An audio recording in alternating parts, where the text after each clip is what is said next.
ನಾವೆಲ್ಲ ಬದುಕು ಕಟ್ಕೊಂಡಿದೀವಿ ಅಂದ್ರೆ ಇವರೆಲ್ಲ ಗ್ಲಾಮರ್ ಆಗಿ ಮಾಡಿದ್ದಾರೆ. ಇವ್ರಿಗೆ ಮದುವೆ ಆಗುತ್ತಾ? ಹೇಗಿತ್ತು ಅಂದ್ರೆ ಕುಂಕುಮ ಹಾಕೊಂಡು, ಬಳೆ ಹಾಕೊಂಡು, ಹೂ ಮುಡ್ಕೊಂಡು, ಸೀರೆ ಉಟ್ಕೊಂಡು ಮಾಡಿದವರೆಲ್ಲ ದಿ ಬೆಸ್ಟ್.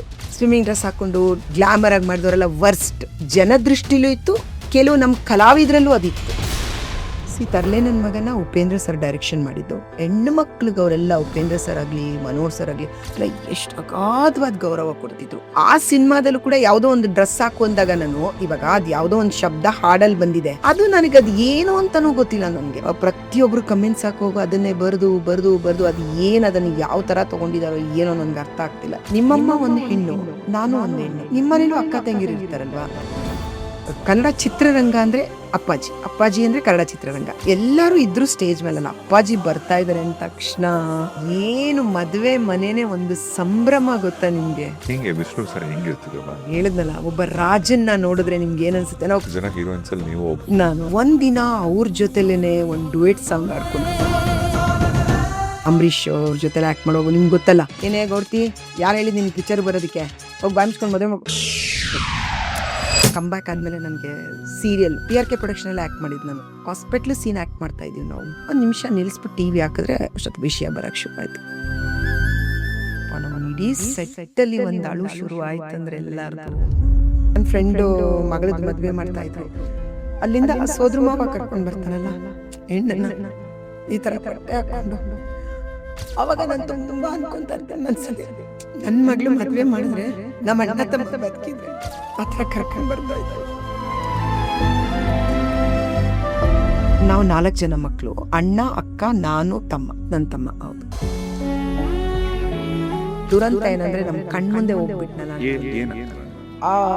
ನನ್ನ ಮಗಳ ಡಾನ್ಸ್ ಪ್ರೋಗ್ರಾಮ್ ಇತ್ತವತ್ತು ದುಬೈಲಿ. ನಾವ್ ಇನ್ನೇನ್ ರೀಚ್ ಆಗ್ಬೇಕು, ಅವನಿಗೊಂದು ಫೋನ್ ಕಾಲ್ ಬಂದಿದೆ. ಫೋನ್ ಕಾಲ್ ಎತ್ಕೊಂಡು ಸ್ವಲ್ಪ ಮುಂದೆ ಹೋಗಿದ್ದಾನೆ. ಆರ್ಚ್ ಫುಲ್ಲು ಕಟ್ಟಾಗ ಒಂದು ತಲೆ ಮೇಲೆ. ಅದಕ್ಕೆ ನಾನು ಅವರಿಬ್ಬರ ಹೆಸರನ್ನ ಇಲ್ಲಿ ಹಾಕ್ಸ್ಕೊಂಡಿದ್ದೀನಿ ಅಂತ, ಅಣ್ಣ ತಮ್ಮನ ಹೆಸರು.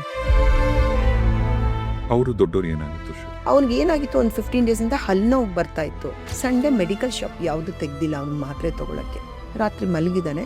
ಏನಾಗಿದೆ, ಅವ್ನಿಗೆ ಇಲ್ಲಿ ತರ ಆಗಿದೆ. ಅವ್ನು ನೋಡ್ಕೊಂಡಿಲ್ಲ. ರಾತ್ರಿ ಅವ್ನು ಮಲಗಿದಾಗ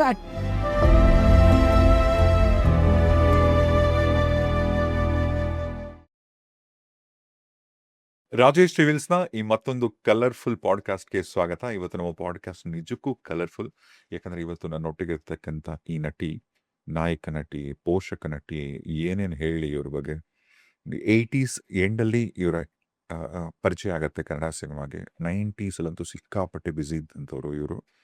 ಕನ್ನಡದ ಆಲ್ಮೋಸ್ಟ್ ಎಲ್ಲ ಸೂಪರ್ ಸ್ಟಾರ್ಗಳ ಜೊತೆ, ನಮ್ಮ ಸಾಹಸಿಮ ವಿಷ್ಣುವರ್ಧನ್ ಅವ್ರ ಜೊತೆ, ಶಂಕರ್ ನಾಗ್ ಅವ್ರ ಜೊತೆ, ಅನಂತ್ ನಾಗ್ ಅವ್ರ ಜೊತೆ, ಅಂಬರೀಷ್ ಅವ್ರ ಜೊತೆ ಇಬ್ಬರ ಸಾಕಷ್ಟು ಸೂಪರ್ ಹಿಟ್ ಸಿನಿಮಾಗಳಲ್ಲಿ ಕಾಣಿಸ್ಕೊಂಡಂಥವ್ರು. ಎಸ್ಪೆಷಲಿ 90s ಕಿಡ್ಸ್ಗಂತೂ ಇವರು ಮಾಡಿದಂಥ ಒಂದು ಸಿನಿಮಾ ಇವತ್ತಿಗೂ ಅಷ್ಟೇ, ನಮ್ಮ ರಿಯಲ್ ಸ್ಟಾರ್ ಉಪ್ಪಿ ಅವರು ಡೈರೆಕ್ಟ್ ಮಾಡಿದಂಥ ತರ್ಲೆ ನನ್ನ ಮಗ ಫಿಲಮಲ್ಲಿ ಜಗ್ಗೇಶ್ ಅವ್ರಿಗೆ ನಾಯಕ ನಟಿಯಾಗಿ ನಟಿಸಿದಂಥವ್ರು. ಅವರೇ ನಮ್ಮ ಪ್ರೀತಿಯ ಅಂಜಲಿಯವರು. ನಮಸ್ತೆ. ನಮಸ್ಕಾರ. ಹೇಗಿದ್ದೀರಾ? ನಾನ್ ಚೆನ್ನಾಗಿದ್ದೀನಿ, ನೀವ್ ಹೇಗಿದ್ದೀರಾ? ತುಂಬಾ ಚೆನ್ನಾಗಿದ್ದೀನಿ. And first of all thank you so much ಪಾಡ್ಕಾಸ್ಟಿಗೆ ಬಂದಿದ್ದಕ್ಕೆ. ಥ್ಯಾಂಕ್ ಯು ಸೋ ಮಚ್, ನೀವು ನನ್ನನ್ನು ಕರೆದಿದ್ದಕ್ಕೆ ಇಲ್ಲಿಗೆ. ಬರ್ತಾ ಬೈಕೊಂಡಿರ್ತಾರಲ್ಲ, ನನ್ನ ಮನೆಯಿಂದ ನಿಮ್ಮ ಸ್ಟುಡಿಯೋ ಒಂದು 2-3 ಅವರ್ ಇದೆ ಅಂತ. ಬಟ್ ಅಭ್ಯಾಸ ಆಗೋಗಿದೆ, ಯಾಕಂದ್ರೆ ನಾನು ಶೂಟ್ ಎಲ್ಲ ಈ ಕಡೆನೇ ಇರುತ್ತೆ. ನಾನು ಆ ಕಡೆ ಇದ್ರೂ ಕೂಡ ಶೂಟ್ ಇಲ್ಲೇ ಇರುತ್ತೆ. ಸೀರಿಯಲ್ಸ್ ಎಲ್ಲ, ಸೊ ಎವ್ರಿ ಡೇ ಟ್ರಾವೆಲ್ ಮಾಡ್ತೀನಿ ನಾನು. ಬೆಳಿಗ್ಗೆ 6:30 ಮನೆ ಬಿಟ್ರೆ ಆ್ಯಂಡ್ ಮತ್ತೆ ಮನೆ ಸೇರೋದು 10 ಆಗುತ್ತೆ. ಸೊ ಎವ್ರಿ ಡೇ ಟ್ರಾವೆಲ್ ಮಾಡೋದ್ರಿಂದ ಆ ಕೆಲ್ಸಕ್ಕೆ ಹೋಗ್ಬೇಕನ್ನೋ ಪ್ರೀತಿ ಇದೆಯಲ್ಲ, ಅದರಿಂದ ನನ್ಗೆ ಅದೇನು ಅನ್ಸಲ್ಲ, ದೂರ ಆ ಥರ ಫೀಲೇ ಆಗಲ್ಲ ನನಗೆ. ಇವತ್ತು ಈಗ ಪಾಡ್ಕಾಸ್ಟಿಗೆ ಬರಕ್ಕೆ ನೀವೊಂದು ಯೆಲ್ಲೋ ಕಲರ್ ಸೀರೆ ರೆಡಿ ಮಾಡಿ ಇಟ್ಕೊಂಡಿದ್ದೆ, ಯೆಲ್ಲೋ ಕಲರಲ್ಲಿ ಬರೋದು ಅಂತ ಆಗಿತ್ತು. ಈಗ ಹೆಂಗ್ ಕಲರ್ ಚೇಂಜ್ ಆಯ್ತು? ಇಲ್ಲ, ನಾನು ನಿಮ್ಗೆ ಕೇಳ್ದೆ ಏನಾದ್ರೂ ಕಲರು ಇದನ್ನೇ ಹಾಕೊಂಡ್ಬರ್ಬೇಕಾ ಅಂತ. ನೀವು ಹೇಳಿದ್ರಿ ಗ್ರೀನ್ ಬಿಟ್ಟು ಯಾವ ಯಾವ್ದಾದ್ರು ಕಲರ್? ಹಾಕೋದು. ನಾನು ಎಲ್ಲೋ ವಿತ್ ಬ್ಲೂ, ನಿಮ್ದು ಬ್ಯಾಕ್ಗ್ರೌಂಡ್ ಅಲ್ಲಿ ಆ ಬ್ಲೂ ಎತ್ತಿಟ್ಬಿಟ್ಟಿದ್ದೆ. ನಾನು ಸಂಜೆ ಸುಮ್ಮನೆ ತಾರಾ ಹತ್ರ ಮಾತಾಡ್ತಿದ್ದೆ. ತಾರಾ ಹೇಳಿದ್ರಲ್ಲ ನಿಮ್ಗೆ, ಸೊ ತಾರಾ ಹತ್ರ ಮಾತಾಡ್ತಾ ಇದ್ದೆ. ಈ ತರ ನನ್ನ ಮುಂದೆ ಎಲ್ಲೋ ಇತ್ತು. ಬೇಡ್ವೇ, ಅದು ಆ ಕಲರ್ ಇದೆ, ನೀನು ಪಿಂಕ್ ಹಾಕೊಂಡು ಹೋಗಿ ನೀನು ಅಂದ್ಲು. ತಕ್ಷಣ ರಾತ್ರಿ ಡಿಸೈಡ್ ಮಾಡಿ ಪಿಂಕ್ ಮಾಡ್ಕೊಂಡೆ. ಸೀರೆ ಅಂದ್ರೆ ತುಂಬಾ ಇಷ್ಟ ನನಗೆ. ಸೀರೆ, ಬಳೆ ಹಾಕೊಳ್ಳೋದು, ಹೂ ಮುಡ್ಕೊಳ್ಳೋದು ತುಂಬಾ ಇಷ್ಟ. ಎಲ್ಲೂ ಸಿಕ್ಕಿಲ್ಲ. ಈಗ ಮಧ್ಯಾಹ್ನ ಆಗ್ಬಿಡ್ತಲ್ಲ, ಎಲ್ಲೂ ಸಿಗ್ಲಿಲ್ಲ. ನಂಗೆ ತುಂಬಾ ಇಷ್ಟವಾದದ್ದು. ಸೊ ತಾರಾ ಹೇಳಿದ ತಕ್ಷಣ ರಾತ್ರಿ ಚೇಂಜ್ ಮಾಡ್ಕೊಂಡೆ. ಹೌದಾ, ಹಾಗಾದ್ರೆ ಬೇಡ, ಇದು ಸೇಮ್ ಬ್ಯಾಕ್ಗ್ರೌಂಡ್ ಇದ್ರೆ ಬೇಡ ಅಂತ ಹೇಳ್ಬಿಟ್ಟೆ. ನಾವು 4 ಜನ ಮಕ್ಕಳು, ಅಣ್ಣ, ಅಕ್ಕ, ನಾನು, ತಮ್ಮ. 4 ಜನ. ಅಣ್ಣ, ಅಕ್ಕ 4. ಅಲ್ಲ, ಚಿಕ್ಕ ವಯಸ್ಸಲ್ಲಿ ಒಂದು ತಮ್ಮ. ತಮ್ಮ ಚಿಕ್ಕ ವಯಸ್ಸಂದ್ರೆ ಈಸ್ 34. ಅವನಿಗೆ ದುಬೈಲಿ ತೀರೋಗ್ಬಿಟ್ಟ ಅವನು. ನಮ್ಮ ಮುಂದೆನೆ ಅಲ್ಲ ಈಗ ಅದಕ್ಕೆ ಮುಂಚೆ ಇವಾಗ ನೀವು ಇಲ್ಲಿ ಮದುವೆ ಆದ ತಕ್ಷಣ ನೀವು ದುಬೈ ಶಿಫ್ಟ್ ಆದ್ರೆ ದುಬೈ. ಇದು ಅರೇಂಜ್ ಮ್ಯಾರೇಜ್ ಲವ್ ಮ್ಯಾರೇಜ್? ಇದು ಮನೇಲೇ ಅಂದರೆ ನಮ್ಮ ರಿಲೇಟಿವ್ಸ್ ಹುಡುಗನೇ ಇವರು. ಓಕೆ. ಸೊ ನಮ್ಮ ಅತ್ತಿಗೆ ಕಡೆ ಸಂಬಂಧ. ಹಾ. ಸೊ ಆ ಸಂಬಂಧದಲ್ಲೇ ನೋಡಿ ಅವ್ರ ಅನ್ಕೊಂಡ್ವಿ. ಕೆಲಸ ದುಬೈಲಿದ್ರು. ದುಬೈಲಿದ್ರು ಅವರು. ಸೊ ಏನ್ ಅನ್ಕೊಂಡ್ವಿ. ಮಾಡ್ತಿದ್ರು ಅಲ್ಲಿ ದುಬೈಲಿ? ಅವರು IT ಮ್ಯಾನೇಜರ್ ಆಗಿದ್ರು. ಸಾಫ್ಟ್ವೇರ್ ಕಂಪ್ನಿ ಇದರಲ್ಲಿ ಲ್ಯಾಂಡ್ ಮಾರ್ಕ್ ಎಲ್ಲ ಇದೆಯಲ್ಲ, ಹಾ. ಬೇಬಿ ಶಾಪ್ ಲೈಫ್ ಸ್ಟೈಲ್ ಎಲ್ಲ ಇದೆಯಲ್ಲ, ಹಾ. ಅಲ್ಲಿ ಮೇನ್ ಇದಿದೆ. ಹ್ಮ್, ಸೊ ಹ್ಮ್. ಅಲ್ಲಿ ಒಳ್ಳೆ ಜಾಬಲ್ಲಿದ್ದರು. ಸೊ ಮನೇಲಿ ಅಂತ ಇದ್ರು ಮಾಡ್ಕೋಬೇಕು ಅಂತ.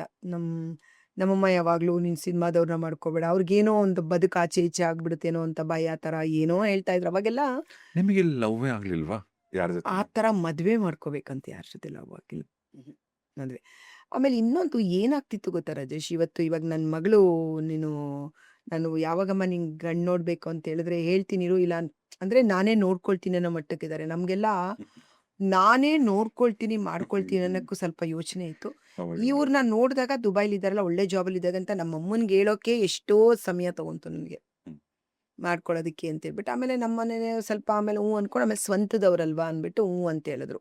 ಸ್ವಂತ ಸಂಬಂಧನೇ ಇದೆಯಲ್ಲ, ಏನು ಭಯ ಆಗಲ್ಲ ಅಂತ. ಮದುವೆ ಮಾಡ್ಕೊಂಡು ತಕ್ಷಣ ಶಿಫ್ಟ್ ಒಂದು 4-5 ಮಂತ್ಸ್ ಇಲ್ಲಿತ್ತು, ಬ್ಯಾಲೆನ್ಸ್ ಇತ್ತಲ್ಲ ತುಂಬ ವರ್ಕ್ಗಳು. ಅದನ್ನು ಸೀರಿಯಲ್ಸ್ ತುಂಬಾ ಮಾಡ್ತಾ ಇದ್ದೆ. ನನಗೆ ಆಕ್ಚುಲಿ ನೀವು ನಿಮ್ದು ರವಿಕಿರಣ್ ಅವ್ರದ್ದು ಕೂಡ hit play ಸೀರಿಯಲ್ ಅಲ್ಲ ನಿಮ್ದು? ನನಗೆ ಸಿನಿಮಾ ಏನು ಒಂದು ಹೆಸರು ಕೊಡ್ತಲ್ಲ, ಅದೊಂದು ಬೇರೆ ಒಂದು ಹೆಸರನ್ನ ನನಗೆ ದೂರದರ್ಶನದಲ್ಲಿ ಮಾಡ್ತಾ ಇದ್ದು. ಒಳ್ಳೊಳ್ಳೆ ಸೀರಿಯಲ್ ಆಕ್ಟ್ ಮಾಡ್ತಾ ಇದ್ದೆ ನಾನು ದೂರದರ್ಶನದಲ್ಲಿ. ತುಂಬಾ ಒಳ್ಳೆ ಸೀರಿಯಲ್ಗಳು ಬರೋದು. ನಾನು ರವಿಕಿರಣ್ ಹೆಸರುಗಳು ಹೇಳಿ ಒಂದಷ್ಟು. ನಾನು ರವಿಕಿರಣ್ ತುಂಬಾ ಮಾಡಿದೀವಿ. ಪ್ರೀತಿ ಎಂಬ ಚುಂಬಕ, ಕವಲೊಡೆದ ದಾರಿ, ಹ್ಮ್. ತುಂಬಾ ಸೀರಿಯಲ್ಸ್ ಮಾಡಿದ್ವಿ. ಅದು ಕವಲೊಡೆದ ದಾರಿ ಸೀರಿಯಲ್ ಎಲ್ಲ ತುಂಬಾನೇ ಫೇಮಸ್. ಸೊ ನನ್ಗೆ ಇವಾಗ್ಲೂ ಕಮೆಂಟ್ಸ್ ಕೇಳ್ತಾ ಇರ್ತಾರಲ್ಲ, ಮೇಡಮ್ ನೀವು ರವಿಕಿರಣ್ ಯಾವಾಗ ಆಕ್ಟ್ ಮಾಡ್ತೀರಾ, ನಿಮ್ ಸೀರಿಯಲ್ ನೋಡ್ಬೇಕಂತ. ನಾನು ಒಂದ್ಸರಿ ರವಿಕಿರಣ್ ಅವ್ರು ಕೇಳಿದ್ದೆ ಫೋನ್ ಮಾಡಿ. ಯಾವಾಗ sir ನನ್ಗೆ serial? ಎಷ್ಟು ಕಮೆಂಟ್ಸ್ ಆಗ್ತಾ ಇದಾರೆ ಎಲ್ಲರೂ, ನಾವಿಬ್ರು ಯಾವಾಗ ಆಕ್ಟ್ ಮಾಡ್ತೀರಾ ಅಂತ. ಬಟ್ ಅವ್ರಿಗೆ ಈಗ ಆಸಕ್ತಿ ಕಮ್ಮಿ ಆಗಿದೆ ಬಂದು ಆಕ್ಟ್ ಮಾಡೋದಕ್ಕೆ. ಸೊ ಅವ್ರನ್ನ ಕೇಳ್ತಾ ಇದ್ದೆ ನಾನು. ಅದು ತುಂಬಾ ಸೀರಿಯಲು, ಶಿವರುದ್ರ ಆಗಲಿ, ರಾಜವರ್ಧನ್ ಸರ್ ಆಗಲಿ, ನವೀನ್ ಅಂತ ಅವರಿಲ್ಲ ಇವಾಗ, ಒಳ್ಳೊಳ್ಳೆ ಸೀರಿಯಲ್ ಆಕ್ಟ್ ಮಾಡಿದ್ದಾರೆ ರಾಜೇಶ್. ಎಷ್ಟು ಅಂದ್ರೆ ಆಮೇಲೆ ನಂಗೆ ಸಿನಿಮಾ ಆಸಕ್ತಿನೇ ಹೊರಟೋಗ್ಬಿಡ್ತು. ಪಾತ್ರಗಳು ಕಲಾವಿದ್ರಿಗೆ ಅದು ಹಸಿವು ತರ ತೃಪ್ತಿನೇ ಆಗಲ್ಲ. ಒಳ್ಳೊಳ್ಳೆ ಪಾತ್ರ. ತುಂಬಾ ಒಳ್ಳೆ ಪಾತ್ರ, ಒಳ್ಳೆ ಅಕ್ಕ, ಒಳ್ಳೆ ಸೊಸೆ, ಒಳ್ಳೆ ಮಗಳು, ಹೀರೋಯಿನ್ ಎಲ್ಲ ಮೇನ್ ಹೀರೋಯಿನ್ನೇ ತುಂಬಾ ಒಳ್ಳೆ. ಅಪರ್ಣ ನಾನು ಮಾಡಿದ್ವಿ ಒಂದು ಸೀರಿಯಲ್. ನನ್ನ ಫಸ್ಟ್ ಸೀರಿಯಲ್ ನಾನು ಅಪರ್ಣ, ಅಕ್ಕ ತಂಗಿರಿಬ್ರು ನಾವು. ಹ್ಮ್, ಹ್ಮ್, ಅಮ್ಮ ಅಂತ ಒಂದು ಸೀರಿಯಲ್ ಮಾಡಿದ್ವಿ ನಾನು ಅಪರ್ಣ. ಹ್ಮ್. ಅದ್ರಲ್ಲಿ ನಾವಿಬ್ರು ಸಿಸ್ಟರ್ಸ್ ಅದರಲ್ಲಿ. ಸೊ ತುಂಬಾ ಒಳ್ಳೊಳ್ಳೆ ಸೀರಿಯಲ್ ಆಕ್ಟ್ ಮಾಡಿದೆ. ಆಮೇಲೆ ನನಗೆ ಅದೇ ಒಂದು ಜೀವನ ಆಗ್ಬಿಡ್ತು ಸೀರಿಯಲ್ ಮಾಡಿದೆ. ಅಷ್ಟು ಖುಷಿ ಪಡ್ತಾ ಇದ್ದೆ. ಮದುವೆ ಆಗೋ ಟೈಮಲ್ಲಿ ನಾನು ತುಂಬಾ ಬ್ಯುಸಿ ಇದ್ದಿದ್ದು ಸೀರಿಯಲ್ಸಲ್ಲಿ. ಹ್ಮ್. ಮೂವೀಸು ಮಾಡ್ತಾ ಇದ್ದೆ, ಬಟ್ ಸೀರಿಯಲ್ಸಲ್ಲಿ. ಆಮೇಲೆ ಮೂವಿಲೆಲ್ಲ ನನಗೇನು ಕ್ಯಾರೆಕ್ಟರ್ ಇದೆ ಹೇಳಿ, ಅದು ಕಾಸ್ಟ್ಯೂಮ್ ಬರುತ್ತಾ, ಇದು ಕಾಸ್ಟ್ಯೂಮ್ ಬರುತ್ತಾ, ಆಮೇಲೆ ತುಂಬಾ ಎಲ್ಲ ಕೇಳಕ್ ಶುರು ಆಗ್ಬಿಟ್ಟೆ. ಇವಾಗ ಇಲ್ಲಿ ಏನ್ ಗೊತ್ತಾ, ಸತ್ಯ ತೆಗಿಬೇಕಂದ್ರೆ ಏನಾದ್ರೂ ಜಾಸ್ತಿ ಮಾತಾಡಿದ್ರೆ ಅಯ್ಯೋ ಅವ್ರು ತುಂಬಾ ಪ್ರಶ್ನೆ ಮಾಡ್ತಾರಪ್ಪ, ತುಂಬಾ ಕೇಳ್ತಾರಪ್ಪ ಅಂತಾರೆ. ಆಕ್ಟ್ ಕೇಳ್ದೇನೆ ಮಾಡಿದ್ರೆ, ಗೊತ್ತಿಲ್ಲದೆ ಮಾಡಿದ್ರೆ ಜನ ನೋಡು ಗೊತ್ತಿದ್ದು ದುಡ್ಡುಗೋಸ್ಕರ ಮಾಡಿದ್ದಾರೆ ಅಂತಾರೆ. ಸೊ ಅಲ್ಲಿ ಕಷ್ಟ ಅದು. ಏನಾಗಿದೆಯೋ ಅಂತ ನಮಗೆ ಮಾತ್ರ ಗೊತ್ತಿರುತ್ತೆ, ಎಲ್ಲರಿಗೂ ಜನಗಳಿಗೆ ಅಷ್ಟು ಗೊತ್ತಾಗಲ್ಲ ಅದು. ಸೊ ಹಂಗಾಗಿ ಮದುವೆ ಆದ್ಮೇಲೆ ಒಂದು 6 ಮಂತ್ಸ್ ಇಲ್ಲಿ ಇದ್ದು ಸ್ವಲ್ಪ ಎಲ್ಲ ಮುಗಿಸ್ಕೊಟ್ಬಿಟ್ಟು ಅಂಡ್ ಮದುವೆ ಎಲ್ಲ ದುಬೈ ಲೈಫ್ ತುಂಬಾ ಹೆಂಗೆ ಹೇಳಿ? ದುಬೈಲಿ ಮೊದಲು ಎಲ್ಲಿದ್ರಿ? ಯಾವ ಏರಿಯಾಲಿದ್ರಿ? ನಾನು ಗಿಸೆಸಲ್ಲಿದ್ದೆ. ಫಸ್ಟ್ ಬರ್ದುಬೈಲಿದ್ವಿ, ಮೀನಾ ಬಜಾರ್ ಅಂತಿದೆ ಅಲ್ಲಿ, ಅಂದ್ರೆ ಬರ್ದುಬೈಲಿದ್ವಿ ಫಸ್ಟ್. ಹ್ಮ್. ಅಲ್ಲೊಂದು 8 ವರ್ಷ ಇದ್ವಿ. ಅದಾದ್ಮೇಲೆ ಡೈರೆಕ್ಟ್ ಗಿಸೆಸ್ಗೆ ಶಿಫ್ಟ್ ಆದ್ವಿ, ಮಕ್ಳಿಗೆ ಸ್ಕೂಲ್ಗೆಲ್ಲ ಹೆಲ್ಪ್ ಆಗುತ್ತೆ ಹತ್ರ ಆಗುತ್ತೆ. ಆಮೇಲೆ ಎಲ್ಲ ಗಿಸೆಸಲ್ಲಿ ಕನ್ನಡಿಯವರು ತುಂಬಾ ಇದ್ರು, ಕನ್ನಡದವ್ರು ತುಂಬಾ ಇದ್ರು. ಸೊ ಅಲ್ಲಿಗೆ ಶಿಫ್ಟ್ ಆಗಿ ತುಂಬಾ ಚೆನ್ನಾಗಿತ್ತು. ಅಂದ್ರೆ ಓದು ಸ್ಟಾರ್ಟಿಂಗ್ ಏನಾಗುತ್ತೆ ಅಂದ್ರೆ, ಇಲ್ಲಿ ಎಲ್ಲ ತುಂಬ ಕುಟುಂಬದಲ್ಲಿ ಇದ್ದಿದ್ದು ನಾನು. ಬೆಳಿಗ್ಗೆ ಆದ್ರೆ ನೀರು ಕೊಡ್ತಾರೆ ಒಬ್ರು, ಕರ್ಕೊಂಡು ಹೋಗ್ತಾರೆ, ಊಟ ತಂದು ಕೊಡ್ತಾರೆ ಇತ್ತು. ಅಲ್ಲಿ ಹೋದ ತಕ್ಷಣ ಅಲ್ಲಿ ಸ್ಟಾರ್ಟಿಂಗ್ ನಾನು ಹೋದಾಗ ಕೆಲಸದವ್ರು ಆ ಥರ ಎಲ್ಲ ಏನಿಲ್ಲ ದುಬೈಲೆಲ್ಲ. ಅವಾಗ ಅವ್ರಿಗೂ ನಾವೆಲ್ಲ ಜೀವನನ ನಾನು ಇವಾಗಿನವ್ರಿಗೆ ಹೇಳ್ತೀನಿ, ನೀವು ₹100 ದುಡಿದ್ರೆ ನಿಮ್ದಲ್ಲ ಅಂತ ಒಂದು ₹50 ಎತ್ತಿಟ್ಕೋತಾ ಬನ್ನಿ. ಮುಂದೊಂದು ದಿನ ಅದೇ ನಿಮ್ಮನ್ನು ಉಳಿಸೋದು, ನಿಮ್ಮನ್ನು ಕಾಪಾಡೋದು. ಇವತ್ತಿನ ಮಕ್ಕಳು ₹100 ದುಡಿದ್ರೆ ₹200 ಖರ್ಚು ಮಾಡ್ತಾರೆ. ₹100ಗೆ ನಾಳೆ ನಾನು ದುಡಿತೀನಲ್ಲ ಅಂತ ಇನ್ನೊಬ್ರ ಹತ್ರ 100 ತಗೊಂಡು ಖರ್ಚು ಮಾಡ್ತಾರೆ. ಬಟ್ ನಾವು ₹100 ದುಡಿದ್ರೆ ನಮ್ಮ 50 ಅಲ್ಲ ₹30 ಖರ್ಚು ಮಾಡ್ತಾ ಇದ್ವಿ. ಆಮೇಲೆ ನಿಜ ಹೇಳ್ಬೇಕಂದ್ರೆ ನಮ್ಗೆ ಯಾವ ಬ್ರ್ಯಾಂಡೆಡ್ ಬಟ್ಟೆ ಹಾಕೋಬೇಕು, ಬ್ರ್ಯಾಂಡೆಡ್ ಗಾಗಲ್ ಹಾಕೋಬೇಕು, ಶೇಡ್ಸ್ ಹಾಕೋಬೇಕು, ಬ್ರ್ಯಾಂಡೆಡ್ ಇದನ್ನೇ ಪರ್ಸೆ ಇಟ್ಕೋಬೇಕಂತ ಗೊತ್ತು. ಇವಾಗಲೂ ನನ್ನ ಮಗಳೇನೋ ಲಂಡನಿಂದ ತುಂಬ ಕಾಸ್ಟ್ಲಿ ಪರ್ಸ್ ತಂದರೆ ನಾನು ಬೈತಾ ಇರ್ತೀನಿ ಅವಳಿಗೆ, ಯಾಕಮ್ಮ ಇದಕ್ಕೊಂದು ವರ್ಷ ಬಟ್ಟೆ ತೊಗೊತಾ ಇದ್ದೆ ನಾನು, ನೀನು ಯಾಕೆ ಇದು ತರ್ತೀಯ ಅಂತ. ಅವಳು ಬೈತಾ ಇರ್ತಾಳೆ ನನಗೆ, ಇಲ್ಲ ಅಮ್ಮ ನೀನು ಇಟ್ಕೊಮ್ಮ ಅಂತ ಬೈತಾಳೆ. ಅಂದರೆ ಅದೆಲ್ಲ ವ್ಯಾಮೋಹಗಳಿರಲಿಲ್ಲ ನಮಗೆ.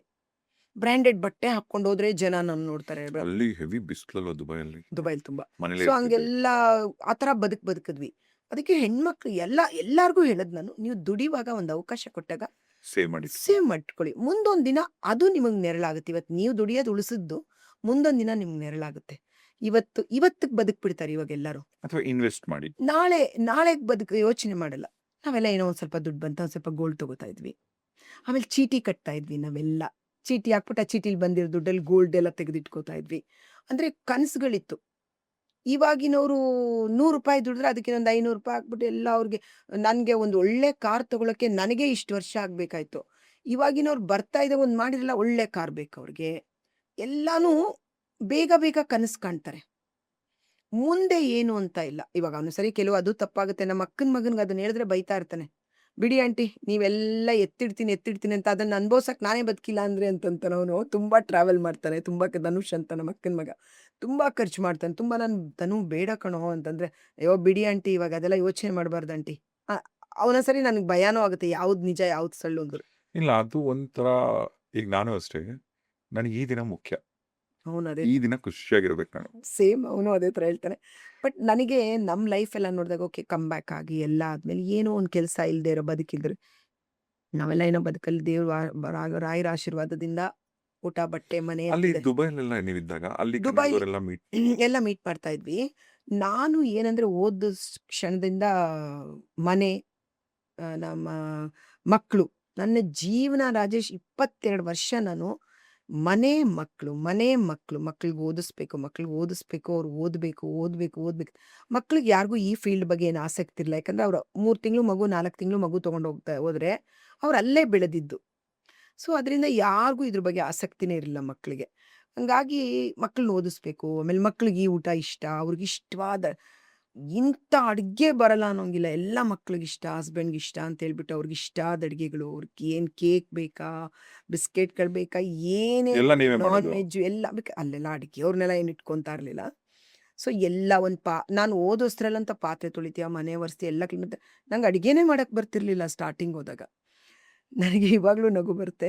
ನನ್ನ ಫ್ರೆಂಡ್ ಇದ್ದಾರೆ ಗಾಯತ್ರಿ ಅಂತ, ಅವ್ರು ಒಂದಿನ ಊಟಕ್ಕೆ ಕರೆದ್ವಿ ನಮ್ಮ ಮನೆಗೆ. ನನ್ಗೆ ಗೊತ್ತಿಲ್ಲ, ಚಿಕನ್ ಮಾಡಬೇಕಲ್ಲ, ಮೈಕ್ರೋವಲ್ಲಿ ಚಿಕನ್ ಇಟ್ಬಿಟ್ಟು ಅದು ಎಷ್ಟು ನಿಮಿಷ ಬೇಯಿಸ್ಬೇಕು ಏನೂ ನಂಗೆ ಸರಿ ಗೊತ್ತಿಲ್ಲ. ಎಲ್ಲ ರೆಡಿ ಮಾಡಿಬಿಟ್ಟು ಚಿಕನ್ ಪೀಸ್ ಎಲ್ಲ ಲೆಗ್ ಪೀಸ್ ಎಲ್ಲ ಅದ್ರಲ್ಲಿ ಇಟ್ಬಿಟ್ಟು ಆನ್ ಮಾಡಿ ಇಟ್ಬಿಟ್ಟು ಬಂದೆ. ಆಮೇಲೆ ಬಡಿಸುವಾಗ ಇದೇನು ಸ್ವಲ್ಪ ಗಟ್ಟಿಯಾಗಿ ಹೋಗ್ಬಿಟ್ಟಿದೆಯಲ್ಲ ಏನು ಅಂದ್ಕೊಂಡು, ಅವ್ರು ಊಟಕ್ಕೆ ಬಿಟ್ಟ ತಕ್ಷಣ ಅವ್ರ ಗಂಡ ಅಂಚು ಒಂದು ಮಾಡಿದ್ರೆ ಕೊಡಮ್ಮ ಅಂದರು. ಯಾಕೆಂದರೆ ಚಿಕನ್ ಹೊಡ್ಕೊಂಡು ತಿನ್ಬೇಕು, ಚೆನ್ನಾಗಿ ಬೇಯಿಸ್ಬಿಟ್ಟಿರೋ. ಗಟ್ಟಿ ಕಲ್ ಥರ ಆಗೋಗಿತ್ತು. ಅಂದರೆ ಆ ದಿನದಿಂದ ಮನೆಯವ್ರಿಗಿಷ್ಟ ಅಂತ ಅಡುಗೆ, ಮಕ್ಳಿಗಿಷ್ಟ ಅಂತ ಅಡುಗೆ, ಮನೆ ಚೆನ್ನಾಗಿ ಇಟ್ಕೋಬೇಕು, ಪೂಜೆ ಮಾಡಬೇಕು.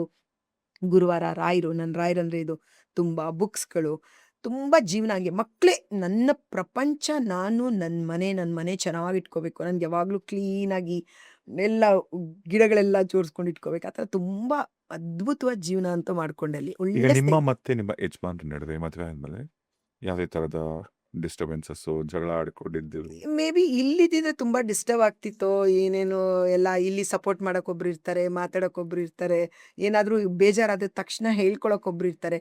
ಯಾವಾಗ ನಮ್ಗೆ ಯಾವ ಮನಸ್ತಾಪ ಬಂದಾಗ ಒಬ್ರಿಗೆ ಹೇಳಿ ಅವ್ರಿಗೆ ಹೇಳಿ ಯಾರು ನಮಗೆ ಸಾಂತ್ವನ ಕೊಡೋಕ್ಕಾಗ್ತಾರೋ ಅವಾಗ ನಾವೇನು ಮಾಡ್ತೀವಿ, ಅದನ್ನು ಧಿಕ್ಕರ್ಸಕ್ಕೆ ಶುರು ಮಾಡ್ತೀವಿ. ಸೊ ಏನೇ ದುಃಖ ಮನಸ್ತಾಪಗಳು ಬಂದಾಗ ನನಗೆ ನಾನೇ ಸಾಂತ್ವನ ಮಾಡ್ಕೊಂಡಾಗ, ನನಗೆ ಯಾರೂ ಸಪೋರ್ಟ್ ಮಾಡೋಕ್ಕಿಲ್ಲದೆ ಇದ್ದಾಗ ನೆಕ್ಸ್ಟ್ ಡೇ ನಾರ್ಮಲ್ ಆಗಿ ಹೋಗ್ತೀವಿ.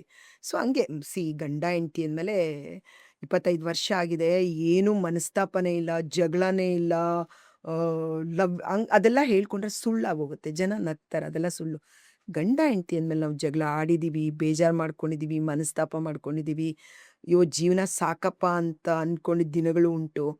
ಅವಾಗೆಲ್ಲ ಒಂದೇ, ಓಕೆ ಈ ಬದುಕಬೇಡ ಅಂದರೆ ನೆಕ್ಸ್ಟ್ ಏನು ನೆಕ್ಸ್ಟು? ಈ ಬದುಕೇ ಚಂದ ಅದನ್ನ ನೆನೆಸ್ಕೊಂಡಾಗ. ಸೊ ಮಕ್ಕಳಿಗೆ ಒಳ್ಳೆ ಬದುಕು, ಒಂದು ಎಜುಕೇಷನ್ನು, ಏನು ಮತ್ತೆ ವಾಪಸ್ ಬಂದರೆ ಏನು ಮಾಡ್ಬೋದು, ಆ್ಯಕ್ಟ್ ಮಾಡ್ಬೋದಿತ್ತು ಅಷ್ಟೇ ನಾನು. ಆಮೇಲೆ ಸೇಮ್ ಯಥಾ ಪ್ರಕಾರ ಅಯ್ಯೋ ಸಿನಿಮಾದವ್ರಷ್ಟೇ ಯಾರನ್ನ ಈ ಥರ ಹೆಸರುಗಳು. ಬಟ್ ಆ ಬದುಕಲ್ಲೂ ನೊಂದು ಬೆಂದಿರೋದು ತುಂಬ ಇದೆ. ನೋವು, ಬೇಜಾರು, ನೊಂದ್ಕೊಂಡಿದ್ದ ದಿನ, ಆಮೇಲೆ ಬೆಳಿಗ್ಗೆ ಎದ್ದ ತಕ್ಷಣ ಪರವಾಗಿಲ್ಲ. ಅಲ್ಲಿ ನೀವು ದುಬೈಲಿದ್ದಾಗ ಒಂದು ಅಹಿತಕರವಾದಂಥ ಒಂದು ಘಟನೆ ನಡೆಯುತ್ತೆ. ನಿಮ್ಮ ನನ್ನ ತಮ್ಮ, ಹೌದು. ನನಗೆ ದುಬೈಲಿರ್ಬೇಕಾದ್ರೆ ಅವನು ಅವಾಗ 1 ಇಯರ್ ಆಗಿತ್ತು ಜಾಬಿಗೆ ಬಂದು. ನಮ್ಮ ನಿಮ್ಮಲ್ಲೇ ಹಸ್ಬೆಂಡ್ ಇದ್ದು ಆಫೀಸಲ್ಲೇ ಜಾಬ್ ಮಾಡ್ತಾ ನಿಮ್ಮಲ್ಲೇ ಇದ್ದಾರೆ. ಇದ್ದು ನಮ್ಮ ಮನೆ ನನ್ನ ಜೊತೆನೇ ಇದ್ದಿದ್ದು. ಬಟ್ ದುರಂತ ಏನಂದ್ರೆ ನಮ್ಮ ಕಣ್ಮುಂದೆ ಹೋಗ್ಬಿಟ್ನಲ್ಲ ಅಂತ ಒಂದು. ಏನಾಗ್ತದೆ ಆ ನನ್ನ ಮಗಳಿಗೆ ಡಾನ್ಸ್ ಪ್ರೋಗ್ರಾಮ್ ಇತ್ತು ಅವತ್ತು ದುಬೈಲಿ. ಬಟ್ ಏನು ನೋವಾಗುತ್ತೆ ರಾಜೇಶ್ ಅಂದ್ರೆ ಅವತ್ತು ಅವ್ನು ಬರಲ್ಲ ಅಂದ. ಅದು ದೇವರು ಯಾರ ಮುಖಾಂತರಾದ್ರೂ ಕರ್ಕೊಂಡು ಹೋಗ್ತಾನೆ ಏನೋ ಗೊತ್ತಿಲ್ಲ. ಅವ್ನು ಬರಲ್ಲ ಅಂದ ಅವತ್ತು. ನಾನು ಏ ಸಿರಿದು ಡಾನ್ಸ್ ಪ್ರೋಗ್ರಾಮ್ ನೀನು ಬರಲ್ಲ ಅಂತೀಯ, ನಾಳೆನೂ ರಜಾ ಇದೆ ಅಲ್ಲಿ ಸ್ಯಾಟರ್ಡೇ,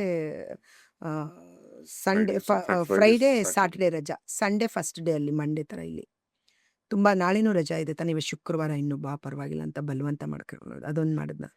ಅವನು ನನ್ನ ಫ್ರೆಂಡ್ ನನ್ನ ಕಾರಲ್ಲಿ ಕೂತಿದ್ದ, ಅವನು ನಿಮ್ ಕಾರ್ ನನ್ನ ಕಾರಲ್ಲಿ ಕೂತಿದ್ದ. ಯಾರ್ಯಾರಿದ್ರಿ ಆ ಕಾರಲ್ಲಿ? ನನ್ನ ಹಸ್ಬೆಂಡು, ನಾನು, ಅವನು, ನನ್ನ ಮಕ್ಕಳಿದ್ರು. ನೀವು 4 ಜನ ಇದ್ರಿ ಒಂದ್ ಕಾರಲ್ಲಿ? ಒಂದು ಕಾರಲ್ಲಿದ್ವಿ. ನನ್ನ ಫ್ರೆಂಡ್ ಒಂದು ಕಾರಿತ್ತು.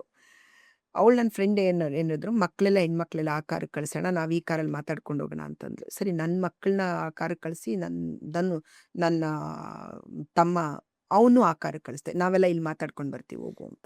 ಆ ಕಾರಲ್ಲಿ ಯಾರ್ಯಾರಿದ್ರು? ನಿಮ್ಮ ಅಲ್ಲಿ ಮಕ್ಕಳು? ನನ್ನ ಫ್ರೆಂಡು, ಹಾ. ಅವ್ರ ಮಕ್ಕಳು, ಹಾ. ನನ್ನ ಮಕ್ಕಳು, ಅವ್ರ ಹಸ್ಬೆಂಡ್ ಇದ್ರು.